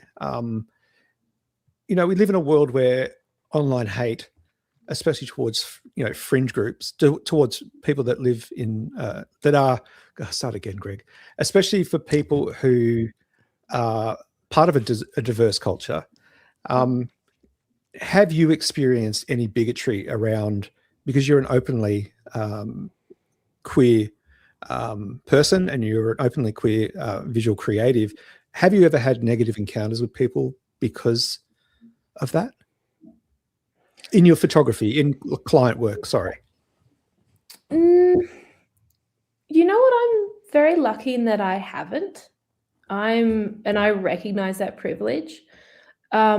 I think the only thing that I've really experienced is that people, I think, because of the way I look or the way I am or the way I'm known, that people tend to like to make it very clear which side of the fence they vote on. So I had, a client who insisted on wearing a MAGA hat. And for a photo shoot. That's the ultimate turn-off. Yeah, and then his wife was like, absolutely not. Take it off. That's funny. She was like, take that off. But, I mean, he has a right to be as he wants to be and to his opinion and his vote and whatever it is. It just is interesting that, and I don't know, maybe other people experience this too, but it just seems, and like another shoot that I did recently, they were, they had the family lined up, and it was one of those classic, we just want one where we're all together looking at the camera. I'm like, whatever.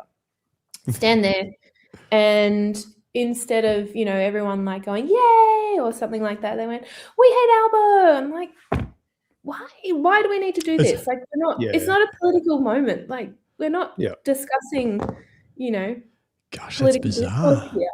I know. Yeah. So I don't know if like they, and I don't go down that track, because I'll accept everybody as long as they're being respectful and kind.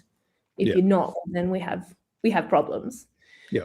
And, I'm not going to put up with bigotry and discrimination or racism, but I'm very lucky in that I have not experienced direct attacks. And I'm going to touch wood because, I'm a so superstitious person. Yeah. So, I think that's a beautiful and elegant answer to my incredibly messy question. not messy. I think it's a really fair as a follow-up, I felt awkward asking it because I wanted to get it right and I messed it up. But anyway, a follow-up to that is, have you had clients come to you after they've dealt with another photographer who did discriminate against them? Queer couples? No, I haven't had that, thank goodness, because I would hope that was never anybody's experience. But I did the most beautiful workshop last August. I think it was last August. It was completely and utterly life-changing. And just a shout out to Carissa. You were amazing. Thank you for running that workshop. And she's now a beautiful dear friend with Elk and Fur. So you should check her out. She's amazing. And that workshop was unbelievable because it brought together the most beautiful group of people, but also we were talking about inclusion and diversity and one of the couples there, who is a same-sex couple, two amazing women, and they were talking about their experiences within trying to organize their wedding and facing and experiencing discrimination. And it was it was unbelievably wrong. And as well as those two, I'm not sure if you're familiar with the magazine Dancing with Her. I have heard of it, yeah. Yeah, so Tara, who is the founder of that, when she was organising her wedding, she faced the same thing, discrimination, which is mind-blowing that people could think that two people wanting to celebrate their beautiful relationship and their love could be anything other than spectacular. Yeah. It just baffles me. Yeah. It's a baffling world. And we see a rise in discrimination. It seems bizarre, though. It certainly seems, like you say, like it's like, I don't know.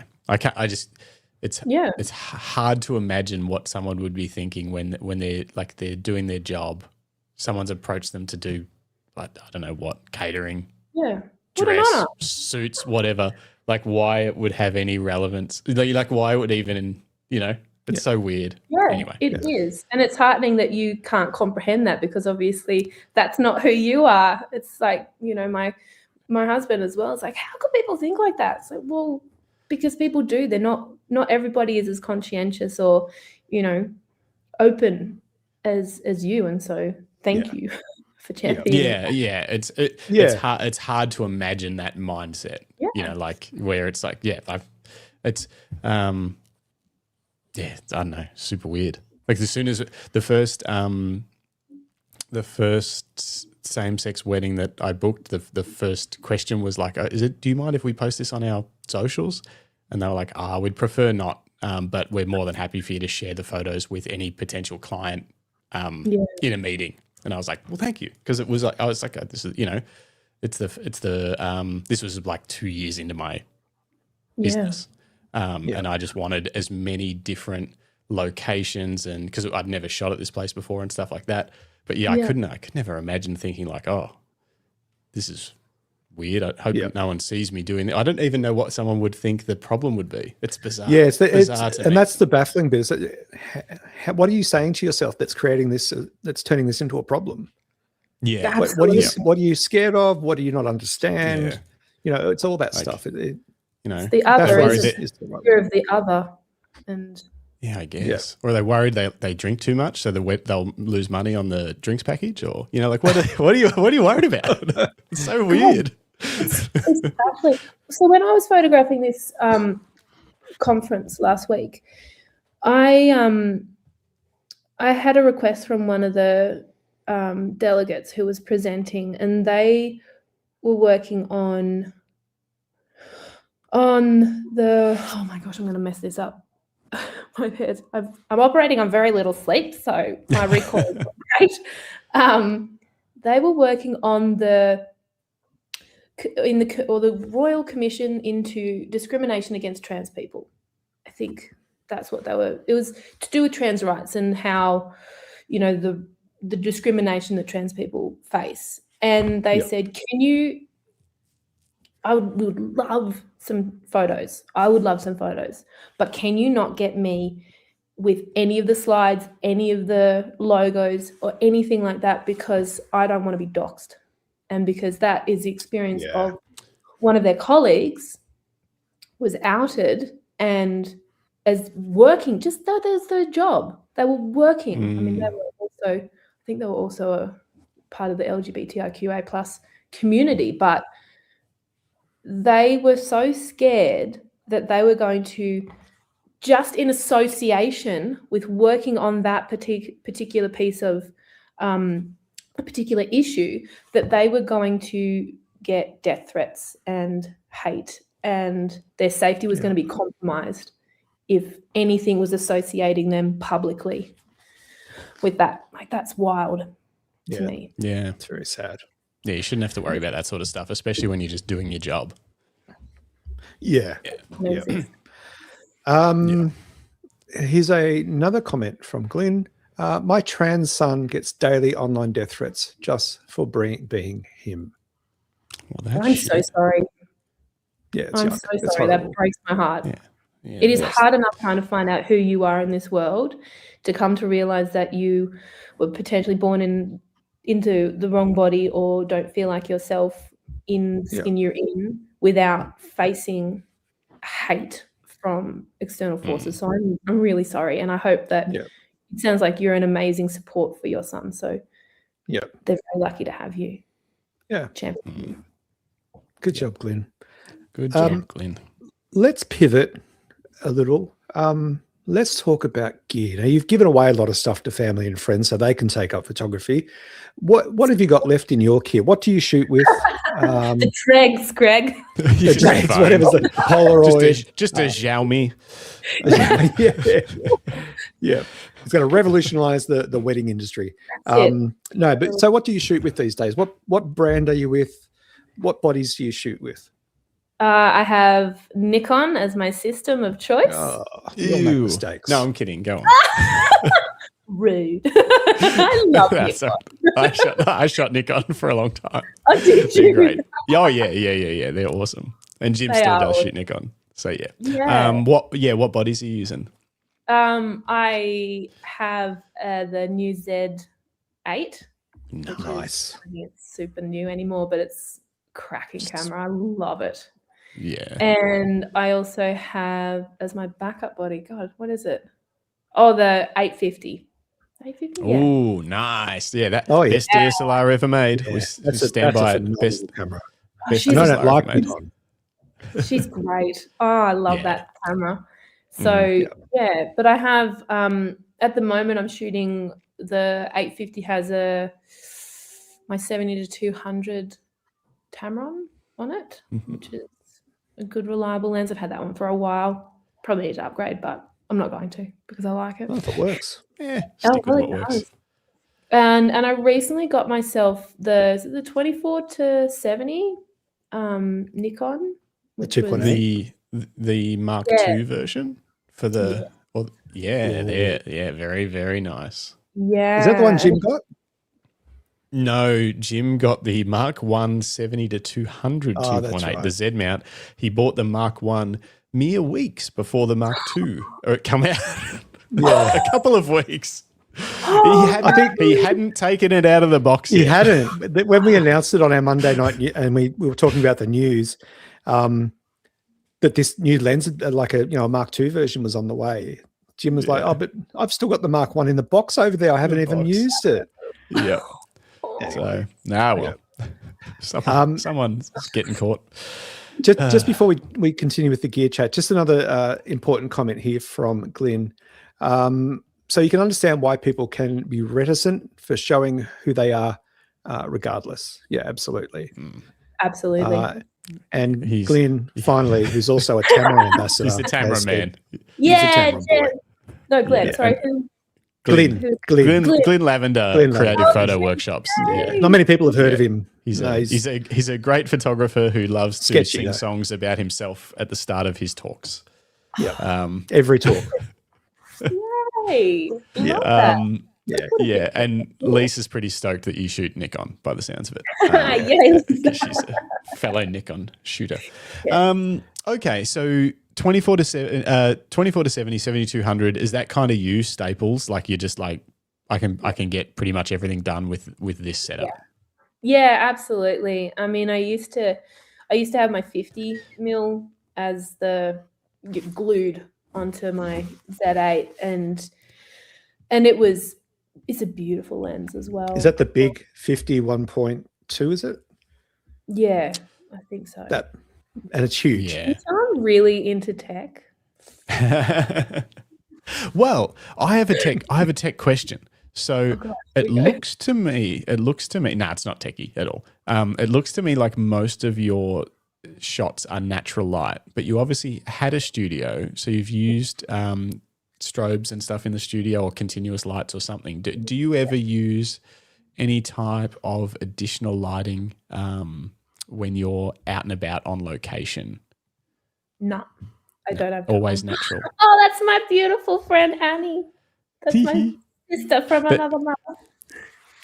The colours. Out my kitchen window. What? Wow. No. Yeah. Yes. Gosh, it's beautiful. Yeah. What a spot. Like, why would I shoot inside when I can shoot? Yeah, that's a fair point. Why would you walk over here and get a beautiful backdrop? Literally, the dog kennels are like just up to the right.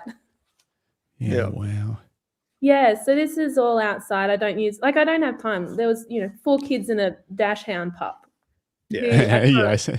And it's just me, so I don't have any assistants. Oh, that was on my farm as well. So you do a lot of the shots just on your property? Yes and no. This was on their property. It's a great shot. Yeah, it's a wonderful shot. Out past Nimidabel. So yeah, I go on location a lot. I mean, there's a lot of beautiful farms and that's at Billy Lingra. That's down by a river. Like tell me, and everyone else, but mainly me. Give me some advice for taking better family photos. Have you got any advice that would be useful for anyone from, they've got their first sort of proper camera and they want to take some better shots of their own family or whatever, right up through to people that are doing this for a living, but they just want to get more natural moments and do the sort of work that you're doing? Yeah, absolutely. The biggest one would probably be go and do something. Go and, have a moment. That black and white one back before that one, we had a campfire and got marshmallows and hot chocolates. And so, we had fun and we did something rather than, everyone sit on a log, everyone look at me. Yeah. It's because, kids get squirmy. If you're shooting families, you're going to have maybe one opportunity in an entire session to get a shot where everyone's looking and smiling at the camera. And even then you might have to do some head swaps. So for me and my style, it's more about the connection. And I'm pointing to the mama and daughter here. And it's about their interaction. So instead of trying to get everybody to look at you, which can, get kids offside, go and do something. Then that way they're in their element, they're leading the show, you're running after them maybe, but it means that they're not getting cranky.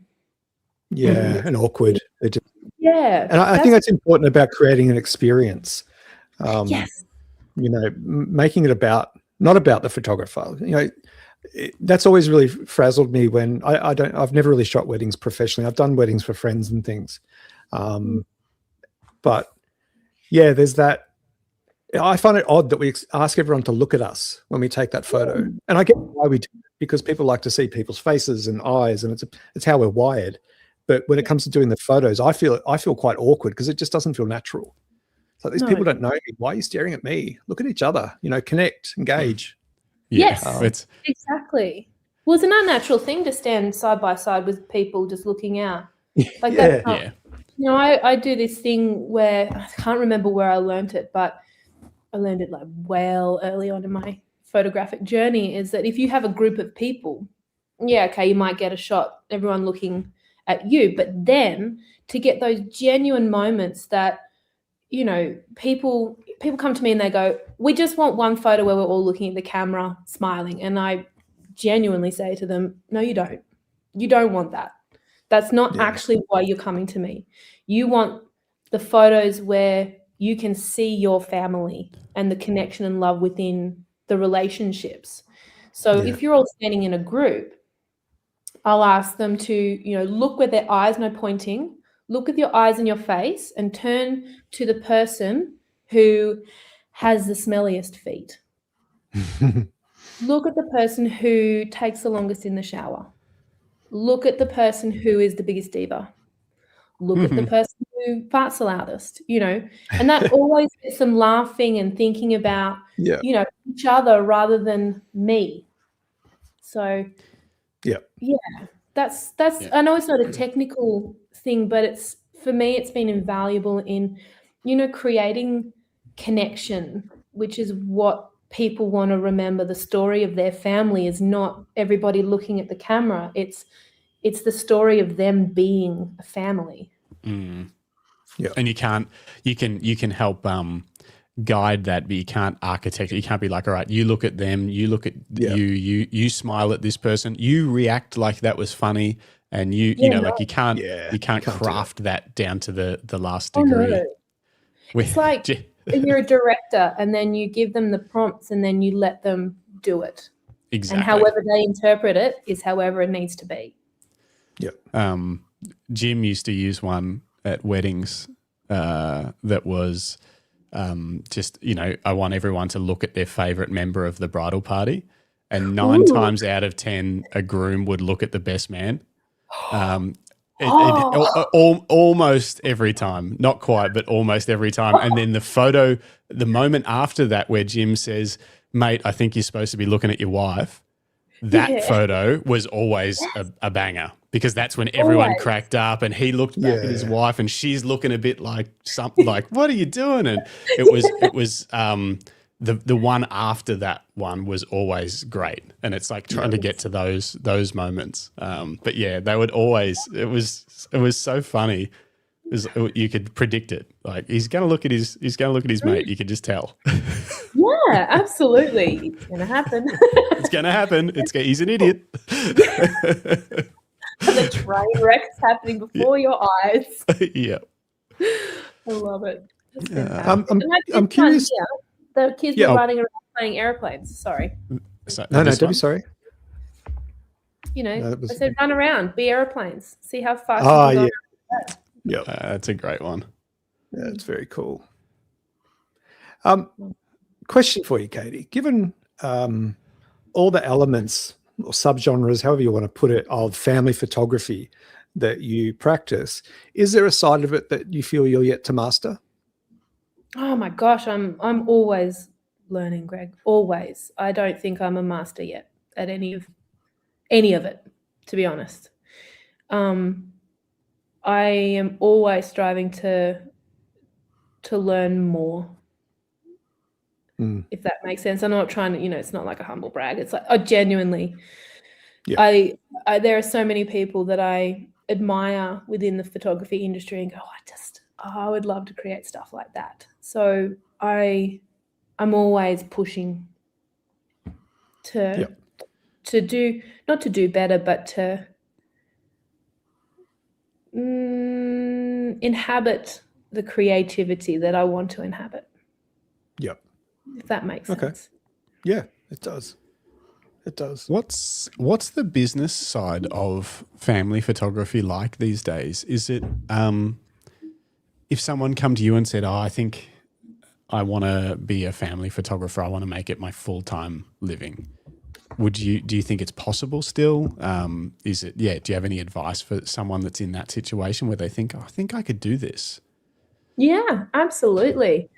I think the first thing is make sure that you are scheduling in self-care into your strategy. I think that's something that we kind of skip over a lot, and maybe this is my little therapist hat coming out again, but I just think from my own personal experience, making sure that you are looking after yourself. Someone said to me recently, because I've recently gone through a period of like, I don't know if I can do this much more. I'm getting really tired, and I think there's a lot to be said. You can absolutely there's so many people actually, making a huge living from it and are really successful within the business space as well as in the photographic space. But there's a lot that you have to have a really thick skin to, and understand that the choices that your clients make it's not personal as well.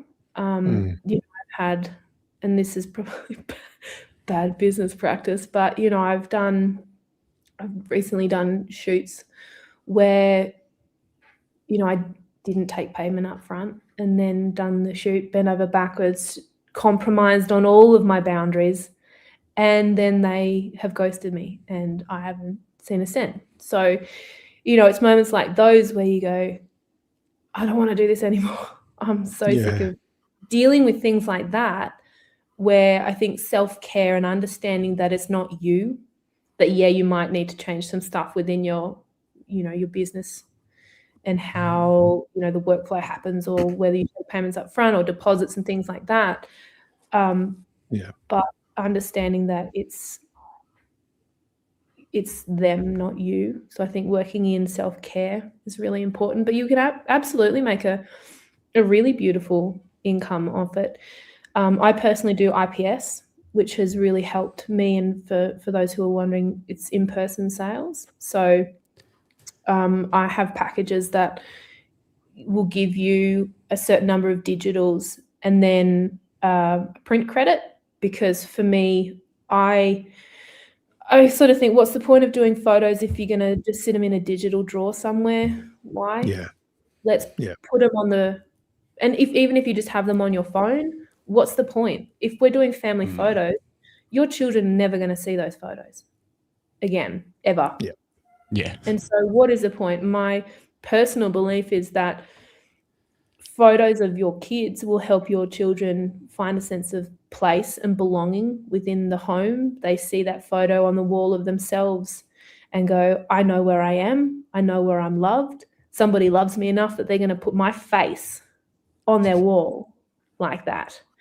So I'm a big champion of printing your work. So that's what I offer. And as business goes, that's where I sort of make a lot of my income, is through printing.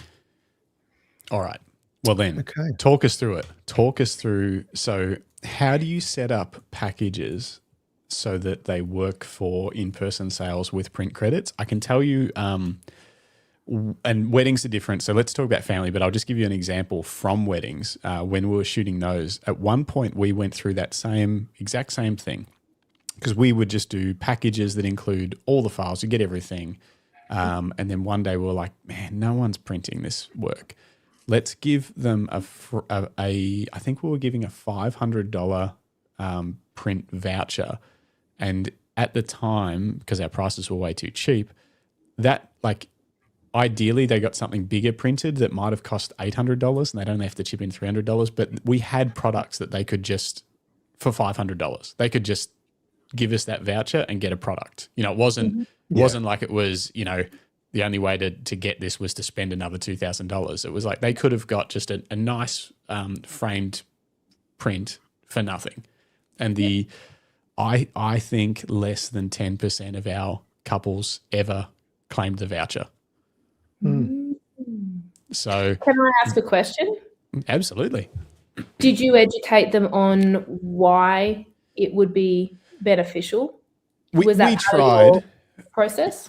Yeah, because we wanted to, we wanted people to have printed work in their home to remember the day. We did a lot of what I now know are Marcus Bell style images, where they're very landscapey shots of the wedding day as well. So they're not going to be imposing. It's not like their only option was to put a photo of them looking straight at the camera, big in the frame in their house. Like they could have put something that was very sort of subtle, if that makes sense.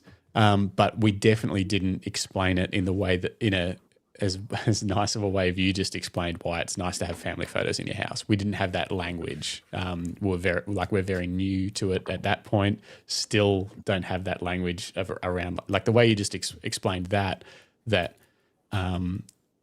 as a child, if you see your photo on the wall, you feel even more like this is home and that you're loved and that this is your space. I've never heard it explained like that before. Yeah, and that makes so much sense.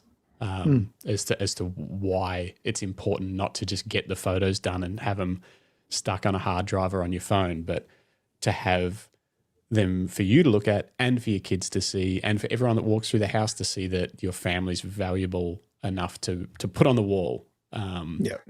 So anyway, long story short, no, we probably didn't explain it well enough, obviously. But we did try to explain to them that the reason we give you this is we want to see you with printed work, not just digital files. But I think people just get really busy after weddings, and there's like maybe a crash period after weddings where they're weddinged out. You know what I mean? Yeah. They just don't want to know about anything to do with the wedding for 2 years. Absolutely. I think people can get overwhelmed as well. And I know there's some people who will send their galleries through and will do like a version of IPS where, you pick your photos yourself and, let me know what you want to do. But I find people get really overwhelmed and, what's that saying? A confused mind says no. So if I can help people understand that I'm going to walk you through this process. This is not my first rodeo, and I don't care what you spend. You don't have to spend anything if you're, I've set it up deliberately so that if you get one of my lowest package, you will walk away with a framed print. And I know that's kind of like a loss leader in a way, but I want to make sure that they have something tangible.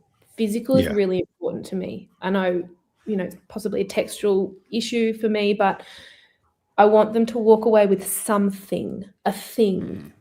And I think that's really important. And so I do a lot of promotions as well where, like with my Mamahood thing, that for me over the last few years has been my biggest earner. Even though I give them a free shoot, I give them a free print, like a loose print, and I give them, or they can swap that print for a credit. And probably 8 times out of 10, they will swap that print for the credit. And they have the opportunity to buy extra, but they get to pick one thing that they can take home from that shoot, whether they spend money with me or not. And so some people, will take the free print, and that's fine. But to narrow it down, and it's that psychological thing too of like, I've shown you all these photos and now you have to choose one and you can only have one. It's really hard for people to do that. And so they go, well, I value all of these and I want all of these. So I'm going to invest, and I, have payment plans and things like that set up for people so that they can do that. And I've had, single mums pay $20 over 2 years, and that's okay, because I want to make sure that people have that in their homes. So, I think it's a small sacrifice, but worthy. Yes, agreed.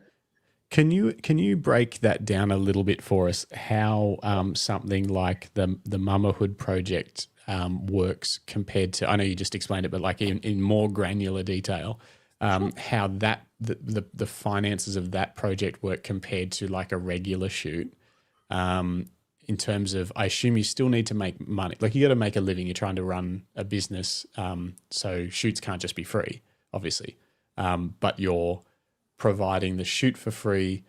How do you make sure that when you're doing a project like that you can end up with enough income to cover the finances you need it to cover compared to a regular shoot that has like a set price? Can you break that down a little? Absolutely. So I actually wrote a course on this for Andrew Helmich. So awesome. So Andrew, I think it was him that recommended you as a guest for the podcast. It was Andrew. Thank you. He's a legend. I think I said this to him when he was on the show, but basically like all of the good ideas for our wedding business that we grew came from his podcast. I would just like listen to the podcast. I'd be like, that's a good idea. Jim, we're doing that. And then the next week I'd be like, another good idea, Jim. We're doing this. Yep. And then, You just need to have a book of Andrew. It was basically that. So if anyone's listening to this and they want a super business focused podcast and they haven't heard what they would have heard, because it's one of the oldest photography podcasts getting around and the most focused on business, PhotoBiz X by Andrew Helmich. Go there. And not only is there free podcast, there's a paid podcast tier that gets even like deeper dive kind of stuff right into finances and things. And then as Katie was just saying, he'll often do then kind of like courses with people that have come up with a specific strategy or technique or marketing style or something like that as well. Anyway, so it's phenomenal. And honestly, I'm still a member. I still pay. Yeah. I still listen to the full episodes. I still do the courses. He is phenomenal and so utterly beautiful as a human, like just the most open and honest and helpful person you will ever meet in your life. So thank you, Andrew. I know he's probably sick of me saying this because I say it to him all the time, but I wouldn't have the business that I have without him. I genuinely wouldn't. He has been pivotal in how I operate and what I do, and right. Ever indebted. It's amazing. Right. So you did. Oh, sorry. I was just going to say to folks. So I was just going to say to folks, we interviewed Andrew last year. You say, that time has no meaning for me anymore. So you can go back and watch that interview with Andrew if you want to get an insight into how he ticks. Yeah. Yeah, there was even some great advice. He was able to just distill down not only stuff because he was a working photographer as well. That's why he started the podcast. He was just trying to find out more. He still is, isn't he? He does a lot of sport. but I think he does a lot less than when his business was at its peak. I think because obviously the podcast kept growing and stuff like that. So but he is still a working photographer. But he's just that's right. He's forever riding around Italy or whatever up beautiful hills. Right. So you've done a course on this. Can you tell us in a roundabout way how you can make something like the Mamahood project work financially? Absolutely. Yeah. Yep. Absolutely. So the course was on how to run an exhibition, essentially, and I broke down how I did all the promotion stuff within that. So in a nutshell, what I do, and again, tailor this to you to suit your business. Like this is just an offering of what I do. I will give away shoots so that I am bringing people in and doing photo shoots, and then we'll have basically an IPS session. And the way that I choose the people, because if you put it out there that you're doing this, you're going to get a lot of leads. And so I interview every single person who I choose. So, sorry, let's go back a bit. Put it out there. They have to complete a questionnaire, and it's a detailed questionnaire because I want them to jump through hoops. If I'm going to invest in you and give you this shoot, you have to invest in me. So it's with this Mamahood project, it's all about your experience of motherhood, essentially. So I have a list of questions that you have to fill in. It's a must. You can't skip any. I'm mean. And then I read through all of those. And like if people have given me one word or one line answers, no, you're not in, because if you're not going to take the time to actually be a part of this, well then, it's not going to happen. And I've got other people who are really excited for this opportunity and will really engage. And so I want you to, have a bit of skin in the game in that sense. Yeah. So I read through all of them, choose my sort of, maybe top 50 or so, and then I will interview them over the phone. And then I can gauge whether we're going to be a good fit, if they're going to be a good fit for the project. And then I've done it two ways. I either offer it to them on the spot and book them in straight away, or I'll say like, thanks so much for your time, and I'll let you know how we go. And if they're not a good fit, then I'll offer them like a discount for a session, like a normal session. Yeah. And so for those ones who are a fit, what they get from me is they get a session, they get the choice of either I've done like 7x5 prints, I've done 8x12 inch prints, or you can swap that for a $200 gift voucher. And all of my products start from, I think I recently put up my lowest frame from $450 to $500 because, inflation. And so they can choose to walk away with a print, and that's fine, or they can use that $200 to go towards something bigger. And I explain that all in the phone call and everything. Yep. And then once we hang up, I'll send them through information if they're in, and they'll get like a breakdown of, what to expect. They'll also get all of my print pricing up front, because I want to be very clear that you get one photo only. And do they get the digital file of that photo as well, or just a print? No, they get the digital as well. Yeah. So if they walked away with if they were just like, hey, thanks so much, that was really fun. I think I'll just take the print, the 5x8 or whatever. But you would also let them have access to the digital version of that as well, so they could put it on social media or whatever. Yeah, because I mean that's free advertising for you as well. So yeah, true. Okay. Yeah, right. But then and then so they've done the shoot, but they say, okay, yeah, I think I'd like to swap my print for the voucher. Then what happens? So once we do the session, I'll edit their gallery, and we'll book in for a time to catch up, and that's either on Tuesday, Wednesday, or Friday when my kids are otherwise occupied. Yeah. And we'll meet either in person in Cooma or over the phone on Zoom. So I used to go to their houses, which was really great. And when I had the studio, they come to the studio, and I had all the, because I've got samples and things that I put on the wall. And when I go to their houses, I take all my samples with me, so I look like I'm moving in. And that's been really good. I know it's a lot of carting and stuff, but it's great for them to see. At the moment, I'm a little bit incapacitated, so we've been meeting in cafes. So they can see everything. Like there's pictures of all of the products and stuff in the information that I send out as PDF.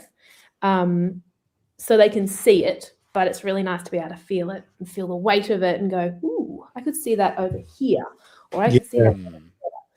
So we walk through it together, and that's, I think, the biggest thing for me is that it's that whole service thing of I don't want this experience for you to feel anything other than joyful. So if I can help you, well, then I'm going to.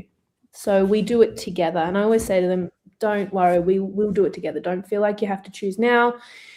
Have a discussion of, where you'd like to put things potentially. Go and walk around your house. Have a look at the space. Imagine with your mind's eye of, could you imagine a big picture there of your family, and you've got the information of all the print options and the layouts and things like that. If there's any other decision makers around finances, talk to them as well and make sure that you're all on the same page, because we don't want anybody coming in and going, oh, I'll have to check with my spouse about that, or I'll have to check with, the other half. Yeah. So this is setting up prior to the session. You want to make sure that they have had a walk around their house and imagined where those sizes might fit, and that whether or not they can afford this, and that everyone that's involved in the decision is on the same page. I know there's some photographers that require any other decision makers to be in the meeting, which I've always found a little bit of a weird thing that I would struggle to ask. Because I'm looking to do some pet photography. I'm kind of obsessed with it at the moment. And I would find it really weird to ask if there was a couple that brought their dog in and then one of them was going to come and like check out the in-person sales for out the prints, to be like, oh no, you both need to be here because I don't want you to say I can't make the decision. But I understand why people do it, but I don't know if I would feel comfortable. So what are your thoughts around that situation? I mean, look, I have had in the past people say, oh, I've got to go and check with so-and-so about that. But in my workflow, I set it up so there are reminders and, you know, how to prep for your print meeting, how to prep for your photo reveal. And then it's got, you know, a list of all the different things that they need to do in order to be ready for it. But I find it, I'm the same as you, Justin. I find it very difficult to ask that as well, because I know, you know, in my own life, like we're on a commercial property, like we're on a farm. If it's shearing, you got Buckley's, you're joking. So, and I'm in the snowy mountains and we've got the snowy 2.0 happening here. And so people are on site for, 2 weeks on, 2 weeks off a lot of the time. So sometimes it's not feasible. You know, if we've got a meeting lined up for next Wednesday and your spouse is off, doing engineering up the mountain, well, then it's not going to happen. And I can't ask people to take time off work if they're not comfortable doing that. If they want to and have a cheeky, day to themselves, then that's up to them. But it's not a requirement, but I do ask them to make sure that they've had a talk to one another about what they would like. And that's why I always send through my print information before anything else, before we even shoot, because if they look at it and go, I don't think I could narrow it down and I don't think I can afford this, then I don't want to put them in a position where we get into the session and they feel uncomfortable or embarrassed when they see their photos, to then have to turn around to me and say, oh, actually, I don't want to do people. I don't want to do that to myself. My time's valuable too. So Okay. If that makes sense. It does. Definitely. Yeah, and it's something I've thought about a lot. And it's always something where I've just thought, like some people just don't, one of the people just might not care as much. They're like, whatever you decide. And it's just sort of, I don't know, it's always felt a bit odd to sort of request that everyone has to be there. So that's good. That's nice to know that that you're able to do it without that stipulation, and you've figured out a nice workflow to prepare so that they come in with the right kind of mindset around, I'm going to spend $1,500 on wall art. That's what I'm expecting. And then hopefully you figure something out that fits within that framework for them. Yeah, absolutely. So what about, how do you work with digitals and prints? Like you said that you do, if it's they get one photo, they'll also get the digital. Is that the same with everything else? Will they get only the digitals of prints that they buy, or there's packages for a set number of digital images as well? Like, how would that work?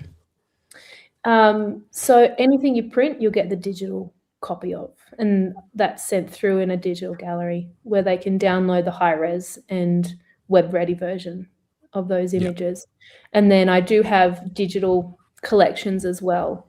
And because I really, really want people to print their photos. So if you buy all of the digitals and you just go, like I had a beautiful client yesterday, as soon as we sat down, she was like, I've thought about this and I want them all. I just want them all. That's it. I just want them. And I said, well, you know that you get 10 loose prints with that, don't you? And she's like, oh, okay. So, if like you print everything, you're going to get, and it's like a gift, because they're not cheap. Like if you're going to buy digitals, you're going to pay for them, because really I want you to put things on your wall, and I deliberately set them at, a really high price. Like if you want to buy one digital off me, it's going to cost you $450 because I want you to spend $50 more and buy a print that you can put on the wall, and you'll get that digital anyway. I'm very deliberate on it. Does anyone ever question pricing like that? Has anyone ever said, why is one photo $450? That doesn't make any sense. Does anyone ever say that?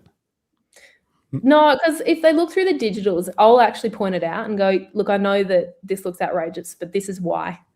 And you'll just say that. You'll just say, because I'd rather you spend $500 and get a print. That's why. Yes. Yep. Oh, that's cool. So you don't have to pretend that it's like, oh, well, it took me 9 hours to edit this photo. So, I don't care. they don't care. No, because I want it to benefit them, because it is to benefit them. I don't want it to be, I sometimes see people put online like, what's that song, remember, that was going around? It costs so much because it takes me fucking hours. Excuse me for the French. I don't care. You need to price stuff so that all of that is taken into account. So that you're getting your worth, and what you perceive to be your worth needs to be incorporated into your pricing. But I want, something like that to be a reflection of how much I want to serve you and the clients that I serve, because ultimately I want them to put things on the wall. I want them to show all of the beautiful things that we created. So if I can make that more enticing, I'm going to. Yeah, I love that. Yeah. Okay. I know it's really backwards, but I just, it's an incentive to make sure that people get, it's probably an arrogant thing to say, but what they think they want, they generally don't want, because they don't necessarily know what they want, because they don't know what the potential is or why it's valuable. Yeah. Yeah. So you're going to try and craft that, so that craft your entire sort of price list and offering to help them get to where they really want to be, even if they don't know it. Yes. Okay. Absolutely. That's why I walk them through. So basically then your goal is you've got the Mamahood project, and people are able to access a free shoot, providing they're a good fit for you after you've checked everything out. Then you're going to do the shoot, and while they could walk away with one image and have paid nothing still at that point, if they walked away with that one image? No, I have brought in a deposit now. It's only $50, but it's, it's basically to, again, just say, if you don't turn up, or if you, ghost me, or if you, walk away after the shoot and don't take anything, well, and I'll refund if they do want to, they get their photos and they go, oh, I hate them all, I will refund them the $50, but it's just to say you have to turn up. So, or they can put that $50 towards something. Okay. So it's basically just a commitment. And if they didn't like any of the photos, they would actually get that back, which is very unlikely because So, okay. So then the only way for you to make enough money is to ensure that at some point they spend an amount that's worthy of the time you've committed to that shoot and the products that you've given them for whatever they spend. So say they spend $1,000 or $1,500 or whatever, and your costs weren't too high, you're like, okay, that can work. But if the average spend was only $200, you'd be like, whew, this took a lot of time and a lot of effort, and that can't work. And so is it that how it is? You figure out, you're like, all right, I just need to make sure that the average person in the Mamahood project across, say, 10 people, that the average is about this much, and that will make my business be able to function. Yep, absolutely. And that's where pricing structure comes in, and also a bit of psychology as well. Because again, if we go back to if I essentially give you something and it's not really yours, like I show you the photos, you kind of have a sense of ownership over them at that stage. And then if I say to you, you only get to keep one, and then I'm taking the rest back, our beautiful minds don't like that. And so they'll go, but you're taking something away from me and I don't like that. I want them all. Like, I want more. So generally people will buy more. And again, I'm not going to push people to go beyond their means. I would never, ever want that, ever. But it's that yeah, it's kind of, I don't want to call it a psychological trick, but it's like, I genuinely want to show people all the beautiful photos and you pick your favorite. Yeah.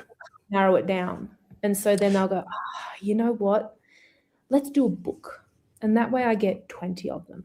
And then I get the digitals. And then I get a book to take home, and my kids, will flick through them over the years and remember that moment. I'll get to show my friends and family. And so they can, and because I offer pretty lenient payment plans, which again, I need to not.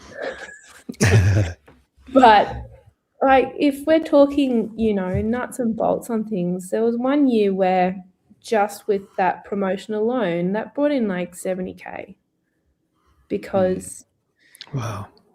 Yeah, but it was because people wanted to. And then I'll help them out with a $200 voucher, but they don't have to, but they want to. So I'm going to enable that and support them in that.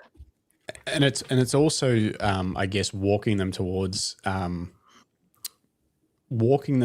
being ready to spend the sort of money that is required to get this level of photography done, because you could go the other way and just say, hey, it's $2,500 and you'll get this beautiful wall art and digital images. Most people are going to say, oh, I can't commit to that. Like it feels like going from 0 to 100. Like, hey, I don't even know what's going to happen, but I have to spend $2,500 and hope it works out. Exactly. The bar to entry is really super low, which means I get a lot of inquiries through that. But at the same time, I'm still in control of who I'm going to let walk through the door, essentially. And if they're a good fit for both, my business and the project as well. And I just have to understand that, there's going to be an ad spend, whether you do that on Google or Facebook or whatever it is. This is my ad spend. So if somebody walks away with just their print, well, then that's okay, because I've factored that in. Because then the next person might spend, I had a client last year who spent $4,500.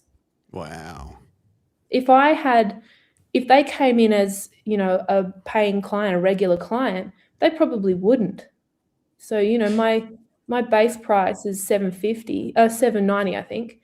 And they probably wouldn't have spent any more than that because they've already made that commitment. And so they've got their package and they're like, right, I've mentally prepared, this is it. But they came in going, oh, I just get one. But then actually, I've thought about it and I really want to do more. And they hadn't even seen their photos at that stage when they had talked with their spouse. Actually, I don't think they're married, but their partner, and decided that they were prepared to invest that much. So, and if the next person then doesn't spend anything, well, that's okay. Yeah, because it works out. Yeah. Okay. That's great. There's an awesome breakdown. I'm sure there's a ton more in the course that you did. So if anyone wants to dive deep into this sort of project, go to PhotoBizX and search for Katie Phillips. I'm sure you'll find it. But I think that's a really good breakdown. It's something that's been on my mind a lot. It's something. So Jim is doing. He's been trying to grow a second. He's still shooting weddings, and I don't anymore. He's trying to build a boudoir business, and he was charging, and he's really enjoying it, but he was charging way too little. He realized, like just all inclusive session fee with all of the files included, kind of thing. Wedding. And so, exactly. That's what we did. We just were like, this is the price for the wedding. And I think the thing with the boudoir stuff is because he was new to it, and he wasn't sure if no one really does it in our town either. So he wasn't sure if people would be open to it. So he just sort of priced it really low. And so he's in this process as well. I'm actually going to catch up with him this afternoon to try and work on some Facebook ads and stuff, Instagram ads. Because now he's figured out a process for in-person sales and how to do it, but he's got to figure out now how do you attract people, and and also really communicate through the process that this is how this works. Like that, you know, there will be an opportunity to purchase what you want after the shoot. This is the pricing, and sort of making sure there's no surprises. No one's expecting to spend this much and then they get hit with this price list and they're like, what? I wasn't expecting this. You don't want that. Yeah. Oh, bait and switch. I can't. It makes me feel sick. Yeah. A friend of mine went to a family photography studio in Melbourne, won a thing. No, it was, so they bought a car. They bought a car, and the car dealership gifted them a free photo shoot, family photo shoot. You know, got the kids, free. Got the kids all dressed up, and then went and did the photo shoot. They did the in-person sales. She loved the photos. There were kids who wouldn't, you know, like amazing. Yeah. Got the price tags that she wasn't aware of. She thought she was just going there for a gifted photo shoot from someone, like a car dealership that they spent a fair bit of money on a car. So she thought it was a gift. And then I think the package was at least $2 or $3 or $4 grand, somewhere in that range, enough that she was like, what the hell? And then they said, you know, she was like, so I thought this was all included. And they said, oh no, that's not included. And if you don't buy the images, we delete them. We don't store anything. And so she was sitting in the room and had to make a decision. Do I delete these photos of my kids that I love, or do I pay the money that I wasn't walking in here expecting to pay? And she's I've heard that story told multiple times, and she still can feel that horrible feeling. Yeah. Now, you know, when she talks about it, I'm like, gosh. So when she looks at those images, she remembers that, because that's the biggest feeling that's been created around that. And so as a studio, why would you want that feeling to be associated with any of your work? I don't know. It's crazy. That's cruel. It's crazy. They must make money, because I don't know, they're doing it, but I couldn't. That's the last thing I could ever imagine wanting to do as a business, knowing that you're putting people in that situation. Like, Oh, absolutely. And it's like, that's when you push that idea of, well, I'm going to take something away from you, that idea to its, you know, exactly degree. Like that's, you know, a continuation on of that mindset and that sort of psychology around that. But at what cost? Like, at what cost to your business and your reputation? I have hard drives with photos from my first shoots. Like, God, how many years ago? Yeah, exactly. I keep buying hard drives, and people are like, do you delete these? Can I come back and buy more? Yeah. I'm bad at business sometimes, and I don't delete things. Well, I mean, that's what. We always said, hey, we can't guarantee an archive of these forever, but we don't delete things, but also don't come back in 10 years and get angry for some reason they don't exist, because we'll do our best, but hard drives do crazy things. So I lost all my uni work because my hard drive corrupted them, and I didn't know about backups then. Oh, so foolish. We've all been there. We've all been there. Anything else, Greg? I mean, we're a couple of hours in. We should probably let Katie go and do some moonwalking or something. Is that what moon boots do? Does it allow you to do the moonwalk? No. Oh yeah, definitely no. It's like very constrictive. I cannot move my foot. I've never had to be in one, which is pretty fortunate. Any burning questions, Greg? No, I think I've ticked off all my questions. Maybe you want to ask your last question, as is custom. Well, so if you had to run out the door into the mountains to get away from a zombie apocalypse, and you could only grab it because I can't move. Oh, sorry. If you had to hobble out the door in a moon boot, hopefully they're the slow zombies. It depends which show you're watching, but hopefully they're the slow ones, and you can just walk slightly quicker than them. and you needed to quickly grab one camera and one lens to document the impending doom of the world, what would you grab? And it could be anything. It doesn't have to be something you've got now. It could be a camera you used to own. It could be a dream camera. It could be just the thing that you use every day. Wow. Okay. That's a very interesting question. I think I would probably go back to a film camera, because if we're in a zombie apocalypse, there's going to be no electricity. True. Potentially, yeah. So I'm going to go old school, where we don't have to charge, and I can still document, and hopefully I'll have a backpack full of all the things that I need to, produce these images. A little dark room. That's right, my portable little dark room. Portable dark room. That's right. It's part of every emergency management kit. That's absolutely. Right. Yeah. You can't go anywhere without it. Yeah. It's just lunacy. But I think if there was genuinely a zombie apocalypse and there's no electricity, I would have to go back old school. And I don't know what camera that would be. I was going to say, do you shoot any film now, or is it on your radar at all, or are you just no I really want to learn how to do cyanotypes, and I want to do some pinhole camera stuff with my kids. And I want to learn how to do those tintypes as well.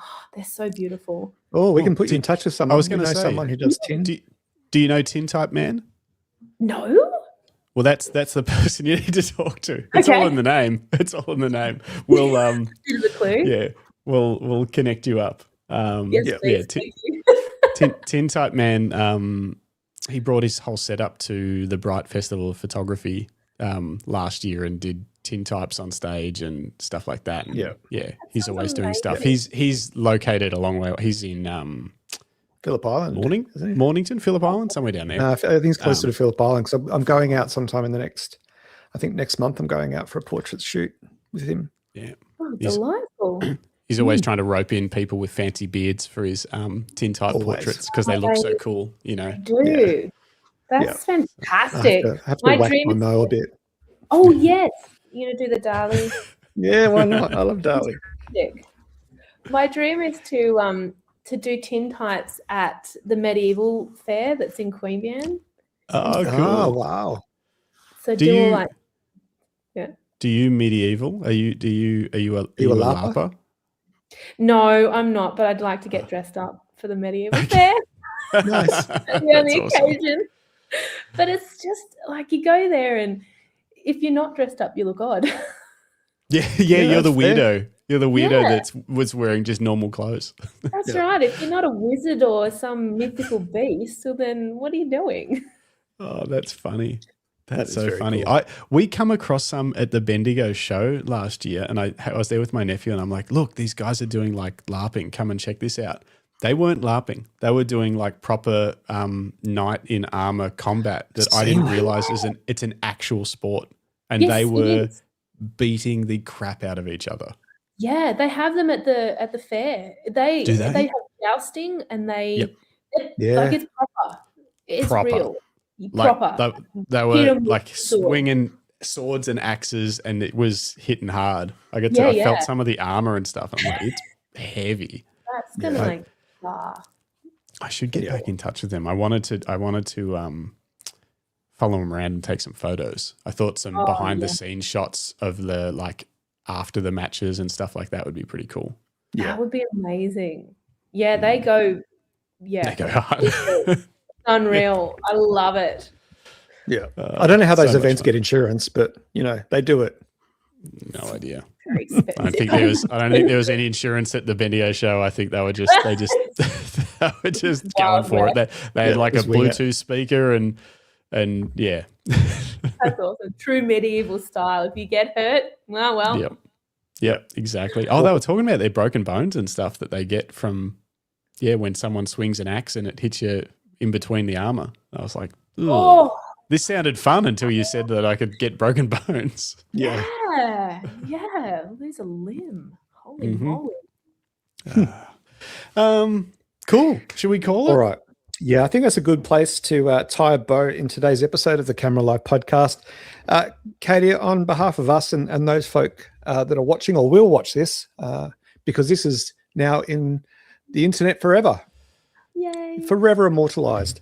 But thank you for your openness and your insight and inspiration, but also thank you for allowing us to create a safe space where you could talk openly about all the things that matter to you as a mum, as a neighbor, as a community member, and as a creative. I think it's really inspirational to see you forge a unique path that many others can follow.